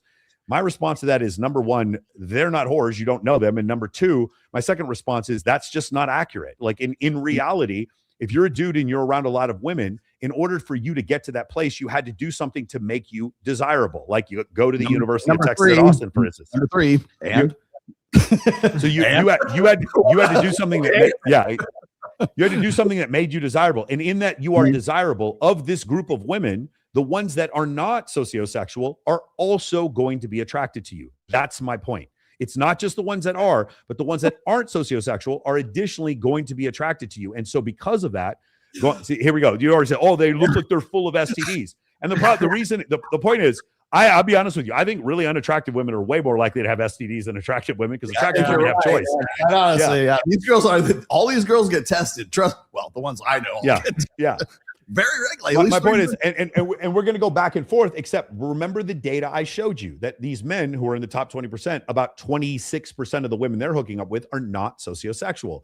And so my point is, even if you are a guy, I've said this before, I have a lot of female friends who are huge sluts. Even if you have a bunch of friends who are sluts and they're taking you to parties and you're at parties and there's a bunch of promiscuous women in the parties, if you know a ton of women, you're going to encounter a lot of women. I would say maybe 25, 30% of women who are not in that category. They're actually just normal girls. We see it all the time on Access Vegas. And so my strategy from a strategic standpoint is better than yours. Your strategy is to wait at home, to wear the collared shirt, and to go to the country club. And then hopefully after I go to church and I'm a good girl and I get on my social media and I read Bible quotes, then I'm going to go to church and I'm going to get a good woman. Your strategy sucks in comparison to mine. And I will debate anybody on this. And again, hopefully I honestly presented the data to make my point. Am I saying that you as a promiscuous, I'm not telling you guys to be promiscuous. I am telling you to be, I am saying, like I said before, the social circle Chad beats the physical Chad every time. I'm not a physical Chad, but a social circle Chad, yes. And in those cases, the amount of women that, what's up? Don't sell yourself short. the amount of women that are available to you. I kept saying, well, he's looking a lot bigger these days. Yeah. The amount of women that are availed to you, however, being the social circle Chad, because of the funnel, it works really well. So some of the most amazing women I've ever met in my life. I'm not like, there are a lot of the girls that you saw in that bikini competition. A lot of them are married, happily married, multiple kids. A lot of them get up at 7 o'clock. There's a lot of personal trainers in that group. A lot of women who are not in that sociosexual category. And I would say 50-50, maybe 60% of them are not in that sociosexual category. And I know that's hard for you guys to believe, because what you're looking at is like, well, those women have bodies of women that would never go out with me, therefore they're all sluts. I'm going to warn you against that, guys. I'm going to warn you against that believability, that idea. That is not the case. So just try what I'm saying. What's happened before, though, is for a lot of you guys who are watching this and you feel like a little bit of resentment, like, no, Michael's just making this up. What you did is you hit on the girls. You hit on them. You hit on women who didn't find you attractive and they rejected you. And so, you showed intent to women who did nothing to earn it. You see in all those videos, I show zero intent to anyone. There's no intent. What I do is I create these massive social environments for my clients, and then the women compete with each other for their attention. That's what happens. And then among those women, you choose which one you want. You're choosing from a place of abundance and not from a place of scarcity. That's why this works. And it's so hard for people to grasp it. Yes, that's why this works until you get to the. Now, I'm gonna say one last thing. You do not need to sleep with 50 women before you get married, but you need 50 women to want to sleep with you. That's the difference. Yeah. You need 50 women to want to sleep with you. And how do you do that? You learn how to communicate with women. You learn how to be attracted to the opposite sex. Yeah. You learn to be attracted. You learn to be attractive to the opposite sex. We have a rule in the Men of Action program. You're not even allowed to get into a long-term relationship unless there's 6 other women who want to get into a relationship with you. You don't have to sleep with them. You don't have to sleep with them. You don't have to sleep with them. But I need you to show me as your coach that at least 6 other women are desiring to be in a relationship with you before you get into a relationship, because that means you're getting into a place of abundance and not from a place of scarcity. I know some of you guys are clenching your butthole and you're gnashing your teeth. You're like, no, they're all whores, Michael. I know it. They're all whores. Then come prove it. prove if I'm wrong. But once you figure out that I'm not wrong and you're open to the idea that there might be a different way to do this, then you're going to start to grasp that, start to understand that you learning how to communicate with women and learning how to be the social Chad is a way greater way of meeting women than to just be angry at them. Yeah, exactly. Cool. Well, good, man. I'm glad we got this squared away because I wanted to, especially the part with like, you know, monogamy and promiscuity. I think a lot of, again, we're kind of mincing words again too, because when we talk about promiscuity or whatever, it's like, I don't even want to call it promiscuity. It's poly. Now they want to say it's polyamorous. Are human beings polyamorous or are they monogamous? Right. Well, what's the difference between like polyamorous and like promiscuity? Because when you're single and you want to fuck, I mean, you're playing the field or whatever, then are you poly or are you just being promiscuous? Do you just want to fuck all the time? And I think we're starting to sort of like see a lot of crossover with terminology, and then we get into semantics and everything else that goes along that. Because there's a lot of people who are in monogamous relationships right now who are just fucking miserable, right? But anyways, dude, thank you for coming on again, especially bringing this down, especially bringing the numbers too, because like I think you and I need to do. I think Sean Kelly wanted you and I to do I guess a 2-on-10 or some shit like that, and I have no idea. I promise you, after that Maverick approach video comes out, no one's going to debate us. No one. Like the problem is finding 10 people. It's like. Have you ever heard? Have you ever heard Lily Phillips talk about getting 1,000 guys to come have sex with her? How hard it was because like the dudes would just like flake, right? It's the same thing with these 2-on-10 debates. Unless you're Jubilee, the people all flake. We ended up with 8, and I'm going to be honest with you, with the Maverick approach debate, I won, we lost. The other guys that were debating, one of them broke even, and the other 7 guys started to agree with Maverick at the end. It was not good. I won. With like having quality debaters is very, especially with conspiracy theorists. So the same thing with us. Could you imagine like the run-of-the-mill, like replacement level feminists debating us? It would be so ugly that I would be apologizing to her half the time. Be like, I'm sorry, I just completely destroyed your whole argument. And I'm not trying to be arrogant. It's just like the numbers don't back you up. When there's a Forbes article showing that 83% of women who are married and working with children would rather have stayed at home, that destroys the entire argument of feminism. They'd rather be at home with their children. Isn't the whole point to say that having children and being married is some form of subjugation? 83% of women said they'd rather be at home. When you bring stats like that up to a girl who's a feminist, there's no retort. It just gets really ugly, and it diverts into name calling very quickly. I think what's going to happen, like, because right now you and I are doing this, you more than me, but like the thing is like when we're getting prepared for, well, really for a show or something like that, but like you in particular getting ready for a debate, when you are running the numbers through Hermes and Claude and ChatGPT and everything else. And what did you tell me? It took you like 30 minutes to generate the numbers that we just talked about for last hour. When you get that summary, took me 6 minutes. That summary took me 6 minutes. And I said, I'm going on Rolo's show.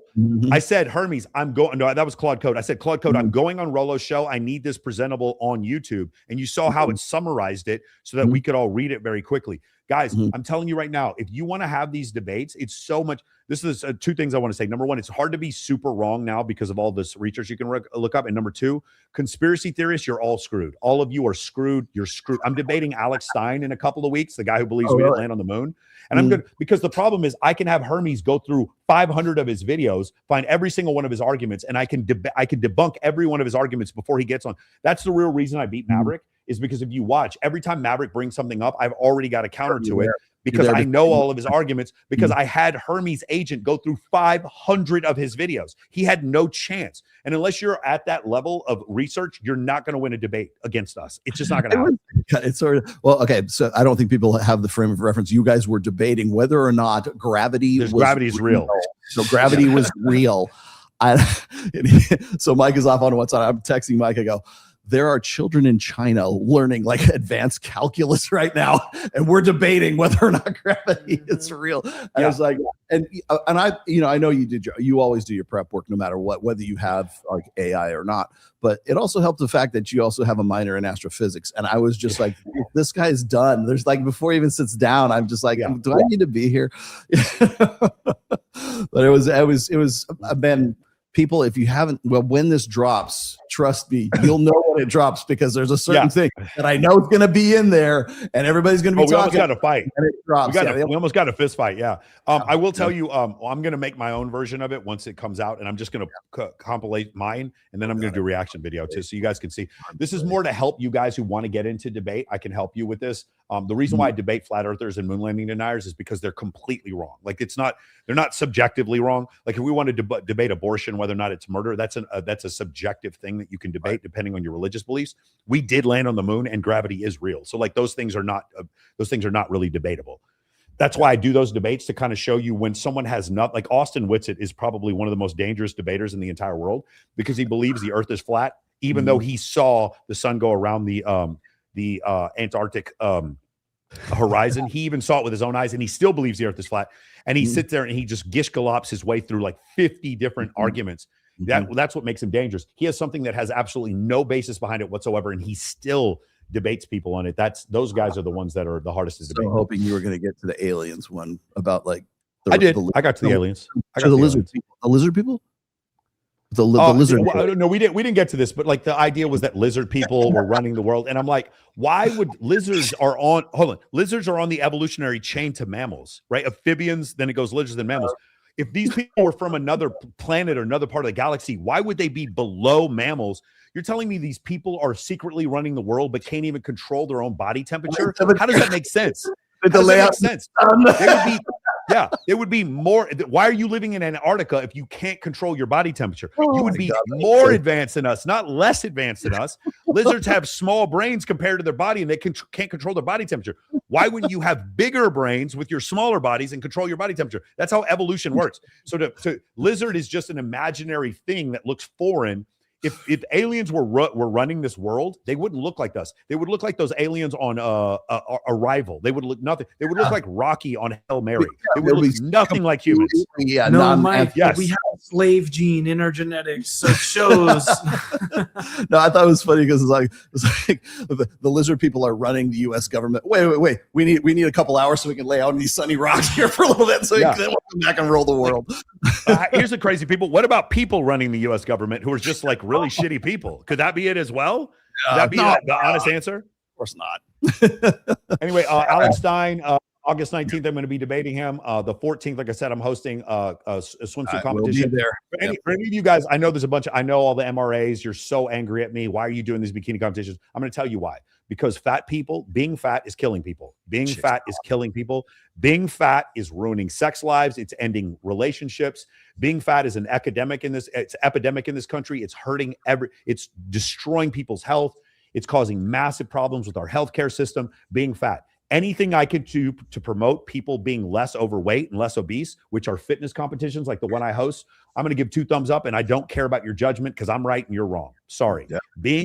Promoting women being in shape, and obviously women suffer from obesity more than men do. Showing women being in shape and that promoting and encouraging other women to get in shape, I will take all criticisms. You shoot all your arrows at me, they're all just going to bounce off. I'm right.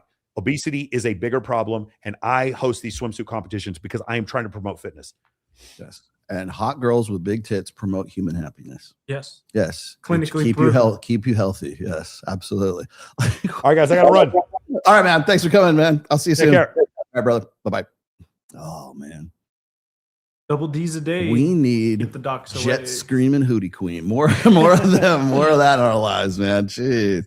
That's what gets me too. It's like, oh man, we don't want promiscuous girls. You're gonna be can you if a girl is in a bikini contest, you just saw like the chicks that were there. Yeah. That wasn't even from the last one. That was from the one before. That was at it's called the Palm Beach Club or something. It used to be Wet Republic. We did one that was just at the Sahara at the pool right there, and Maya Sofield, Maya Allegra won the contest, and I know her personally, and I know that she is not a quote unquote promiscuous girl, but she is hot as fuck, and she was just on the show and she's very conservative, she's very outspoken about her conservativeness as well, and I don't think anybody, if you just met her just hanging out or at a restaurant or a library or Barnes and Noble where you're supposed to meet all the good girls anyways, I would guarantee you would not say, you would be very impressed with that chick. But she won the fucking bikini contest on Thursday night at Babes in Toyland, and is a close personal friend of me and my wife's, by the way. And just, you know, but see, that's the thing. She's in a bikini, therefore she must be a woman of ill repute. This den of iniquity, right? And, like, get the fuck over yourself, right? I mean, but that's the thing I like, kind of like rubs me the wrong way these days. Is like, it's like everybody wants to talk about like, you know, red flag. I mean, Rich Cooper is great at this, right? You know, red flag this, red flag that. It's like, Rich, of all people, who has sworn off of marriage for the rest of his life because he got dragged, and you know, I'm to his credit, I guess, got dragged through the ringer through the divorce machine. And it's like, okay, well, you're not going to marry them clearly because you're very much against marriage. So what the fuck difference does it make, right? Oh, she's got tattoos. Okay, that's, you know, what gets me is this, is there's I mean, if you go and you look at, like, what was it? We talk about this all the time, how like women have these like really unrealistic standards for guys, right? He's got to be 6 foot tall. He's got to have 6-pack abs. He's got to make a 6-figure income. He's got to have at least a 6-inch cock, or probably 8. Well, according to the measuring tape, it's got to be more like 8. And all this, you know, all this stuff, they're just so unrealistic. And you are correct. Yes, you are 100% correct. But if that's your attitude, and then you're also going to say, well, I want a woman that doesn't have any tattoos. She's got to go to church on Sunday. She's got to, you know, be a virgin. She's got to be this. She's got to be that. How is that any different than, you know, setting up the filters for a 6-foot dude on Hinge? I mean, maybe that girl is actually eliminating those guys out of that pool, but the same thing applies, right? At some point, you're going to have to, and I think most guys will do this anyways, but and most women will do this. There was a really great article, or it's an essay, whatever, blog post on Chateau Artiste with Roy C. back in the day. And it's titled "Women's Standards Crumble Like a House of Cards Given the Right Incentives."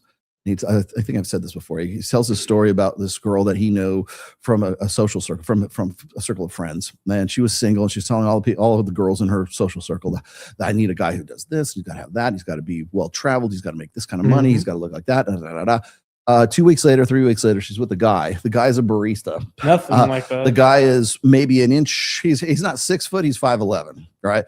You know, little, maybe that's not such a big deal, but then a lot of the stuff that was supposed to be deal breakers and things, she's very much in love with the guy and wanted to just like bang his brains out, right? Remember, the medium is the message. What women say and what women actualize are two different fucking things. Okay. So I have to remind myself of that quite a bit, because I'm the one that have to say, you know, Mac and Murphy has done yeoman work on stated preferences versus actualized preferences. And I think this is one of the reasons why he's kind of warming up to me recently, is because he's done the research, he's done the data, run the data on the things that both men and women say are important in a partner, and then they get to the point where they're with that person, and guess what? I stay with him because he fucks me really good and he looks really good. And that's number one. Whereas number one might be stated preferences. As Scott Galloway would say, they really want a guy who's kind. Yeah, they state those preferences, but kindness gets bumped down to number 10 or 12 if the guy has an 8-inch dick and he lays down good pipe. Right. And then from there, other things matter. I'm not saying they don't, but things have to sort of, you know, we have to prioritize the things. And again, you're going to see a lot of times that people, men and women, by the way, both, are going to have stated preferences that are leagues different from what their realized, actualized preferences are. And again, okay, so we have sort of, you know, factualized that. And again, I would point towards Mac and Murphy, who has actually done this research. So what is that? What do those actualized preferences say about mating strategies and the condition of men and this condition of women? Well, guess where they point? They point toward dual mating strategy. And that's what I'm going to leave you guys with here is, until we embrace that, until we start talking about that, until we start having a conversation about hypergamy and yes, ovulatory shift, and yes, we start talking, not beating around the bush, and talking about things in a real sense, in an objective, empirical sense, instead of trying to soft sell Women Are Wonderful, which is the Women Are Wonderful effect. Go look that one up. Seriously, go to Google, go to, well, Gemini, I guess is what it is now, right? Type in the Women Are Wonderful, the Women Are Wonderful effect. There you go. Let's read that really quickly. Want me to pull it up? Yeah, put it up there. Why not? Since we can just pull shit up. There we go. The Women Are Wonderful effect. Women Are Wonderful effect is the psychological and sociological bias where people unconsciously associate more positive and warm attributes with women than with men. The core concept, people evaluate the general category of women, quote unquote women, more favorably, viewing women as inherently friendlier, warmer, and more empathetic.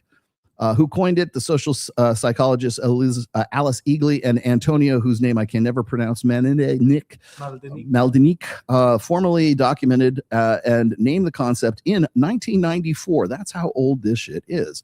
In a research paper, research findings, both male and female study participants showed this positive bias towards women, though women participants demonstrated a much stronger preference. Detailed background is available here on this site, blah, blah, blah.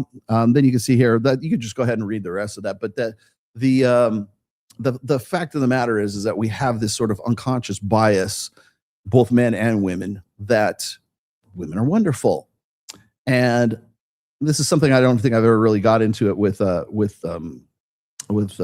Michael before. But the fact of the matter is the reason why we soft sell things like, oh, Chad doesn't really exist. He only, like, there are Chads. Yes, we all know one or two of them, and they're damaged, fucked up, narcissistic, dark triad personalities who really fuck up women. But it doesn't matter because the only women they really get with are fucked up women already. So because the assortative mating is a thing, and like gets with like, then guess what?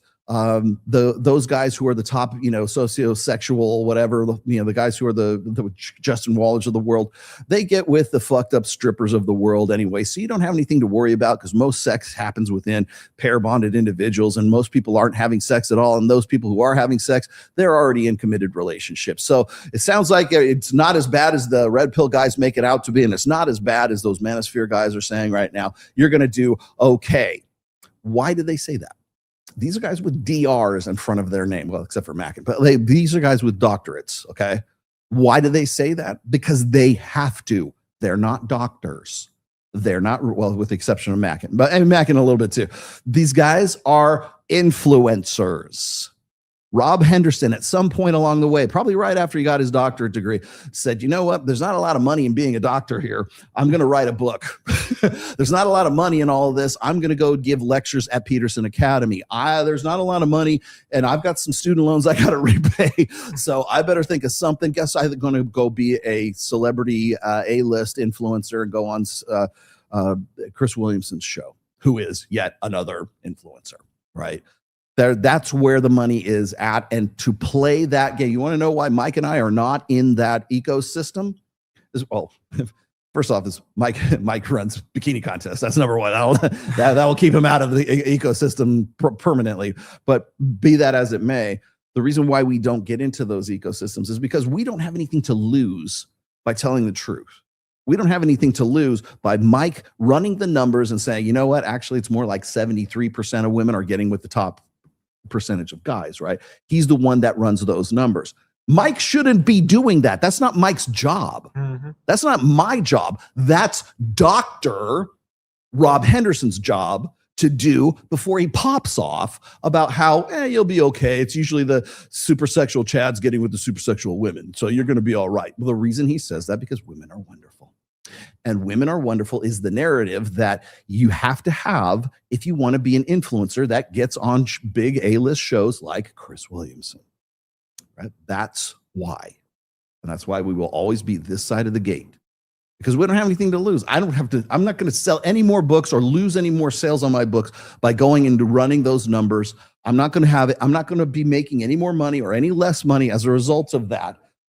So what do you got there? I'm just going to pull up so I could end it. Oh, okay. Okay. Yeah. Good enough. So, anyways, since we're going to end it,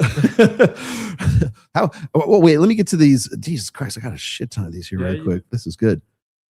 Slayer or Metallica? Pff, come on now, Slayer.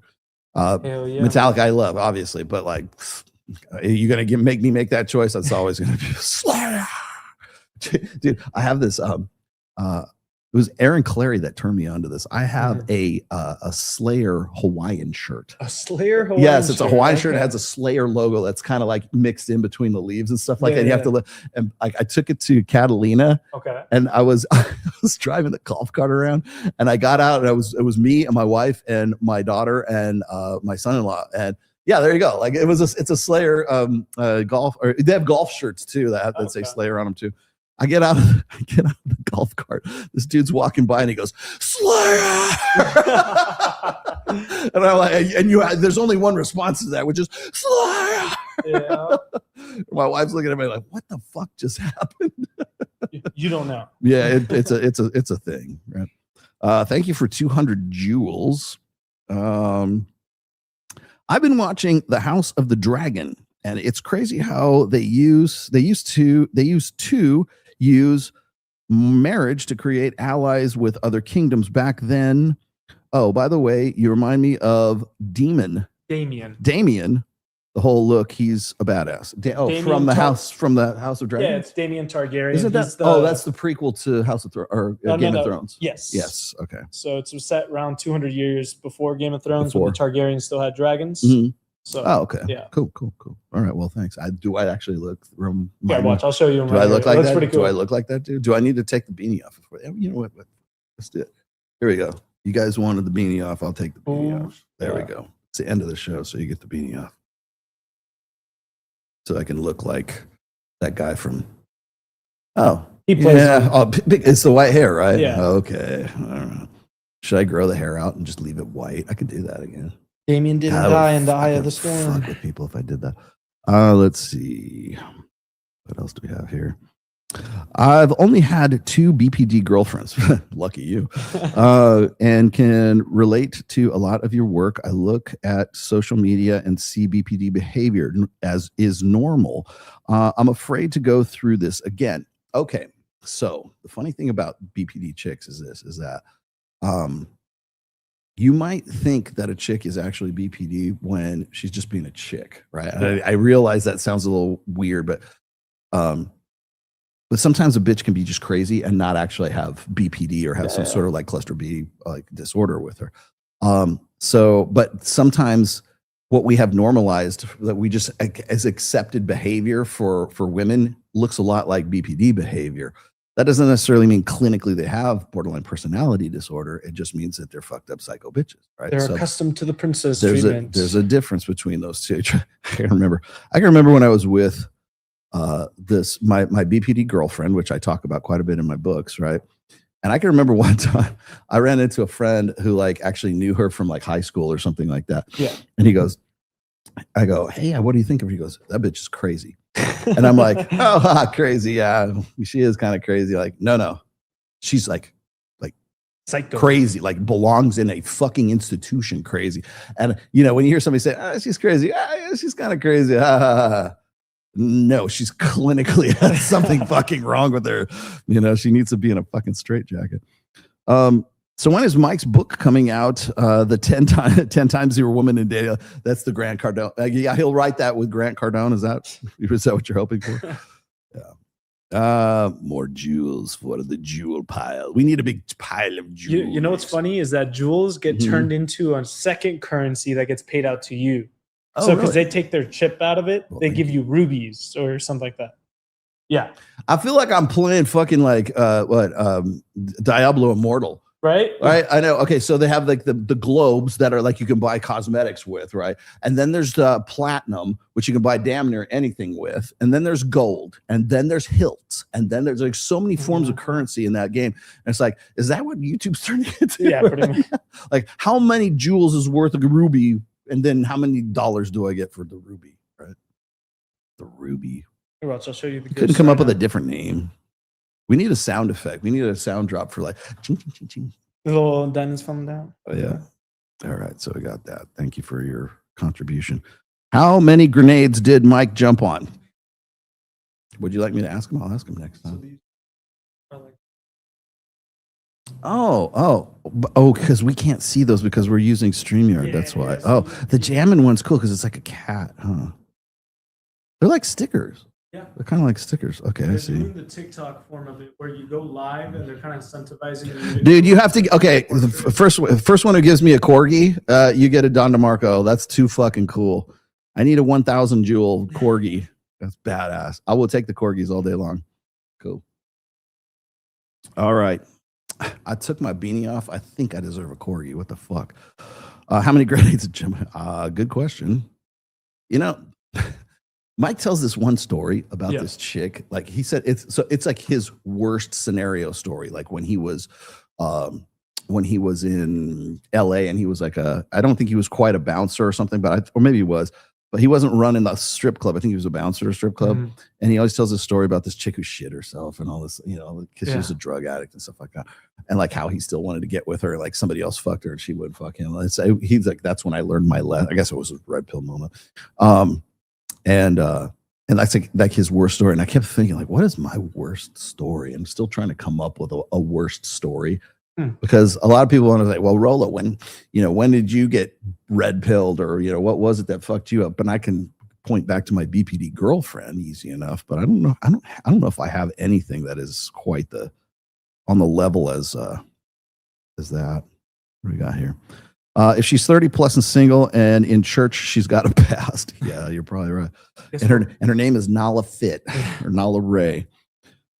Question for both: is feminism ironically built around male gestalt because it lowered male barrier of entry to sex without attaching commitment?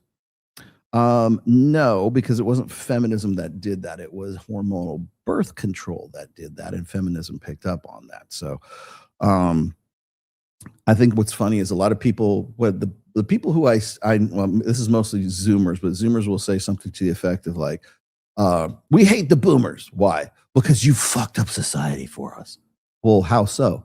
Well, you guys became moral degenerates. You guys, free love and Woodstock and the sexual revolution and everything else. And I'm like, well, yeah, it's probably because of the advent of hormonal birth control. Well, the guys of that generation should have known better. I'm like, how the fuck are they supposed to know that? They're playing the game. Do you think they go, now we can just all have free sex? I got an idea, guys. Everybody come gather around. We're going to fuck up society completely and get as much pussy as we possibly can. Do you think that they actually sat around and thought about that? No, they fucking did it. So I'm not saying the boomers are blameless. They definitely have some blame to go around. Let's just fucking, cut the shit with respect to like, oh, they're degenerates. You know who's a degenerate? Gen X is degenerate just as much as millennials, just as much as Zoomers, just as much as anybody. Hey, we got Gabriel. Send a hey, there we go. Thank you for the corgi. You get one of these. I need my corgis. Is there a Greyhound one? They had a Greyhound one. Let me check. Yeah. My daughter has a corgi. That's why I'm making a big deal out of it. These doctors, influencers you speak of are no different than the influencers in the red pill and manosphere. Okay, how so? Well, yeah, okay, I can understand that. Everyone is in this for the wrong reasons and just trying to make money, all for the wrong reasons. Yeah. But the thing is yeah. It reminds me of this quote. It reminds me that, and I'm not saying you're necessarily wrong, kind of depends on who we're talking about. There's some people who are in sort of like the academic side of things. Like Mac and Murphy, I think, is in it because he actually has some sort of interest in all of this stuff. Mackin has impressed upon me, and I used to hate on Mackin. I did, but I think he's really more about it than anybody else. There are other guys in the manosphere who used to be about it, who are, because of lifestyle creep, because of, hey, we got to keep the lights on in the studio, so we're going to pivot into shit that we don't know anything about, but we're going to do it anyways because that seems to be where everybody's going. You'll see this, and I'm not talking about anyone in particular because there's a lot of people who do it. Patrick Bet David does it. What's his name? Ruben has done it. I mean, you could say Crowder has done it. Crowder used to be all about conservative policy. He hated the manosphere, hated the red pill. Now he's got Myron on. Now he's got fucking Andrew Wilson on. And I'm not saying Andrew's red pill, but he certainly talks about red pill topics. And I will definitely say that post-divorce is a different Steven Crowder than the one who was before divorce. So people change. Some people who were in it just for the money now become about something because they went through some sort of experience that made them about it. So yeah, I would agree with that. The thing is like, here's the difference between these two. I didn't go to 8 years of college for that. Mike didn't either. And Mike is running numbers that these guys should have been running to begin with, but they did not. Okay, so good enough. And Rollo, you look like Sick Boy from Train Spotting. Thanks. Train Spotting. There you go. Train Spotting, really. And there's my corgi. Thank you very much. Much appreciated, friend. Let's see. I'm 21. Should I get a vasectomy or will I regret it later in life? If you're asking me that question right now, then you're going to regret it later in life, no matter what.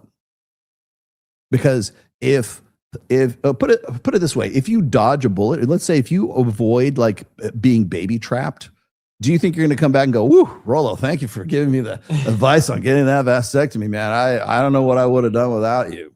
Do you think that's going to happen? I don't think so. That's you're asking me like coulda, woulda, shoulda. And you know what? You could just you can make up anything you want to at the end of the game. So it's kind of pointless to even answer that. But I will say this: Jeremy Shockey, I did not tell him to get a vasectomy. He did, and said, and has said he doesn't regret it. So let's see, 1,000 joules more again. Yes, thank you very much. Thank you very much. We like that. We like the corgi one. 440 joules. What's Uncle Alert? What's let me see what it looks like. What does the Uncle Alert one look like? I want to look at that. Oh yeah, let me see. Uncle Alert is just a little alert. Okay. Wow, that's kind of cute though. I like that one. All right. God damn it. Why do you make me like these things? These are stupid. What are we playing? Candy Crush? Is this like what, Animal Crossing? What the fuck? Okay. And last one, 10 joules. Happy poop. Yeah, it's literally like a golden little happy poop. Come on, man. What am I? Half chopped liver. All right, guys. Thank you for watching once again. What a thrilling show this one was, man. Do we have any questions? Is there anything I got to talk about? I'm going to do my best to do a midweek show, but if you enjoyed the conversation that I had with Michael Sartain, I would encourage you to not only subscribe to my channel, but also subscribe to okay, I think we take Happy Poop off of there now. I would encourage you to oh, there's a hiding. Gosh, everybody's giving me more. Thank you very much. Monsoon. Thank you. This is old school, isn't it? Yeah, it's old school, sure. So I will probably be on one or two of Mike's shows. He's doing Monday, Wednesday, Friday right now. Don't expect the Friday show to go on very long because I know he goes out on Friday. And then we have on the 14th it's another bikini contest. It's a prelim for the Swimsuit USA contest, which is going to be in the Dominican Republic, which I'm still trying to figure out if I'm going to go to or not. If I don't go to that, I'm probably going to go to the pink party in Los Angeles for Babes in Toyland, which is always a lot of fun. So anyways, we had so I have to here at the end, we had a fucking great time at Babes in Toyland. It was at the Sahara. I brought my wife. My wife thoroughly enjoyed it because usually I'm a little like, okay, is she going to get into this? Is this kind of like, because we're seeing naked asses everywhere. Okay.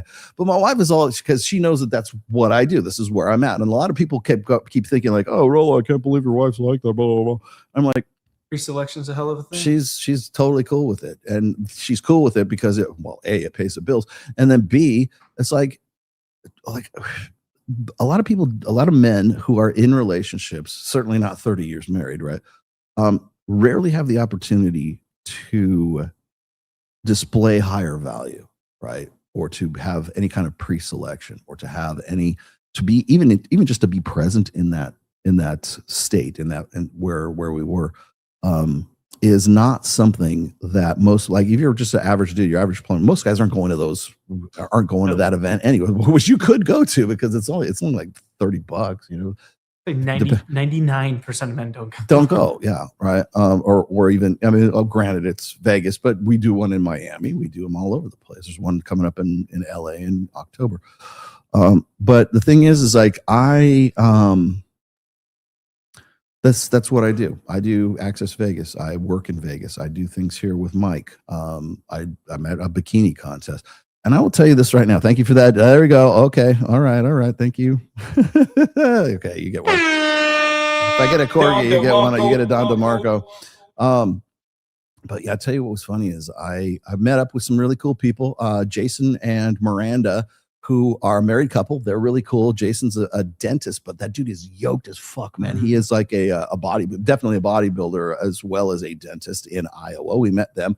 And it was awesome because it's like we're a married couple, they're a married couple. It's fun because like I'm starting to like I have friends like Maya, right? I have friends like Jessica Aaron, who shoots commercial porn. Okay, different slices. I have those people. That's Tiffany Fox. I got those people on that side, right? I've got my Access Vegas. I know Puma Swede, who loves me to death, who wants to play pickleball with me. Fuck.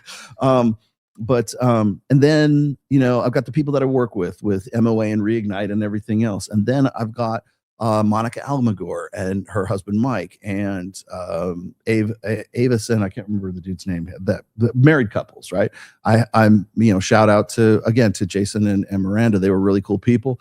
When they come back to Vegas, we will definitely be going and doing something. But it's kind of fun because I'm able to like cultivate a lot of different relationships and a lot of different sort of subsects. And it's just it's fucking awesome. But what kills me is like you're gonna probably see within the next 3 days, 4 days, a lot of this stuff, a lot of these videos are gonna start coming out for Reignite, for my group, also for Babes in Toyland. I'm gonna be in those videos. Trust me, I was front and center. We had a table that was right up by the stage where all the girls are walking back on it, and I was there with my wife the whole time we were watching. This is great. My wife likes swimwear. You know, she still looks good. Hey, I think I'll buy one of those. That looks good, right? But we also like know some of the girls from the show, and those who we don't, we're really cool with. And I think what's funny is like I see these videos of these guys talking about, well, if you let your wife go to the beach with a thong, then there's something wrong with it. I'm like, dude, you have no idea. like how about Babes in Toyland Swim Week, right?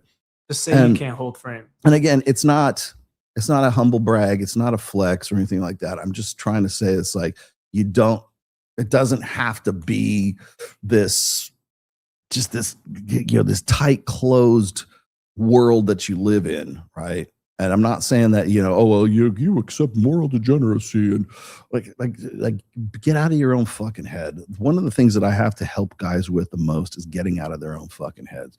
Usually it's like getting them out and getting them doing something and like going to events and everything like that. And it's not even a moral thing. It's just like a get up and fucking do it kind of thing.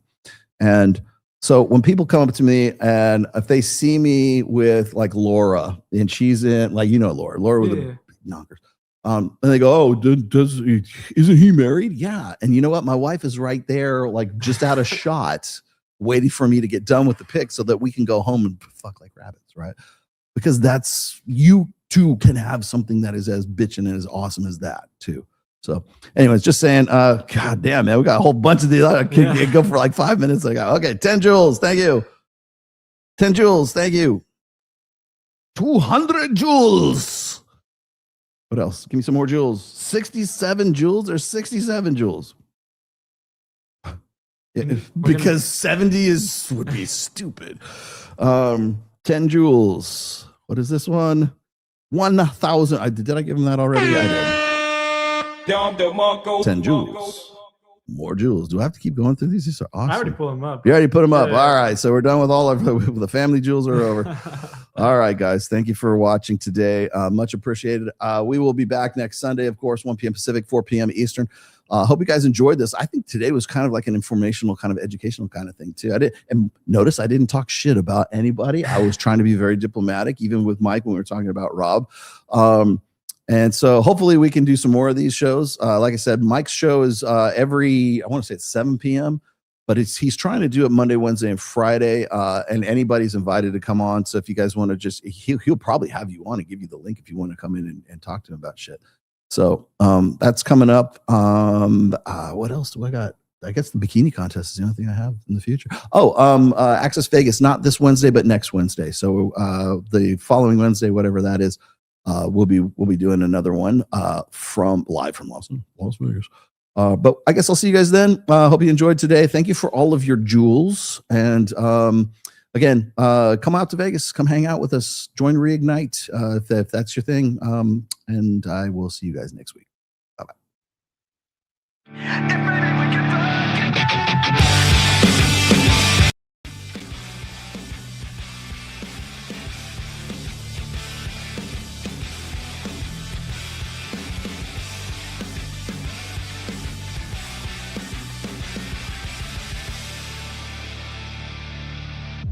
Like, man, Roll Tomasi don't get no hoes, man.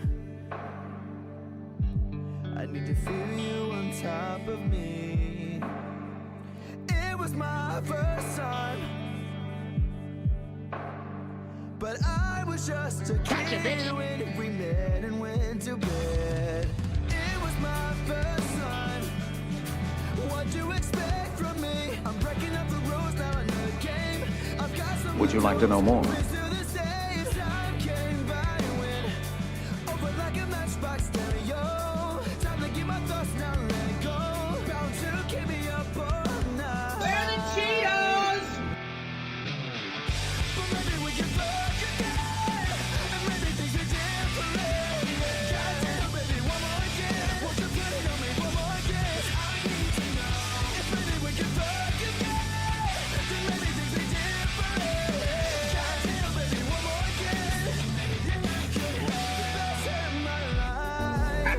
I'm attacking the darkness.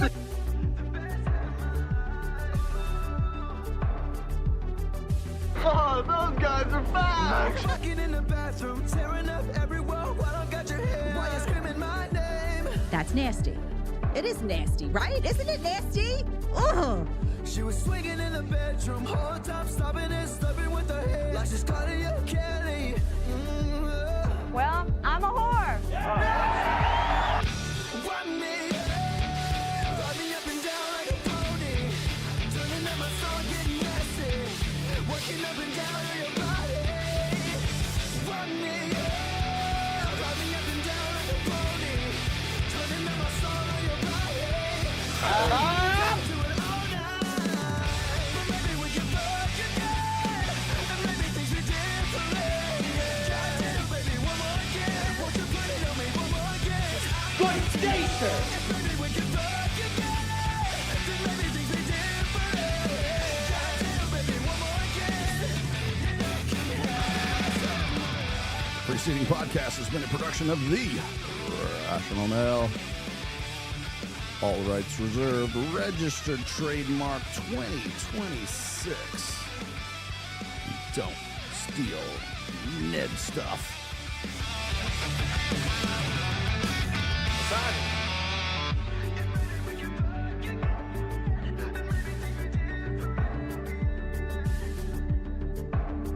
Bye, Felicia.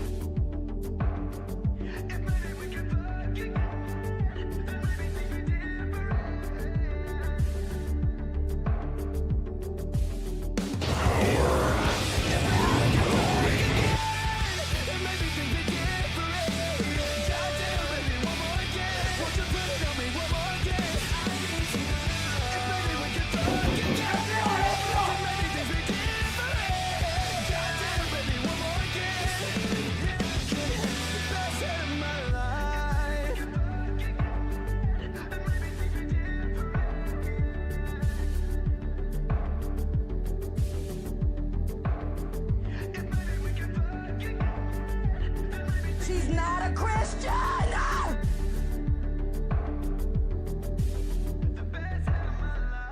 God wants you to have the baby.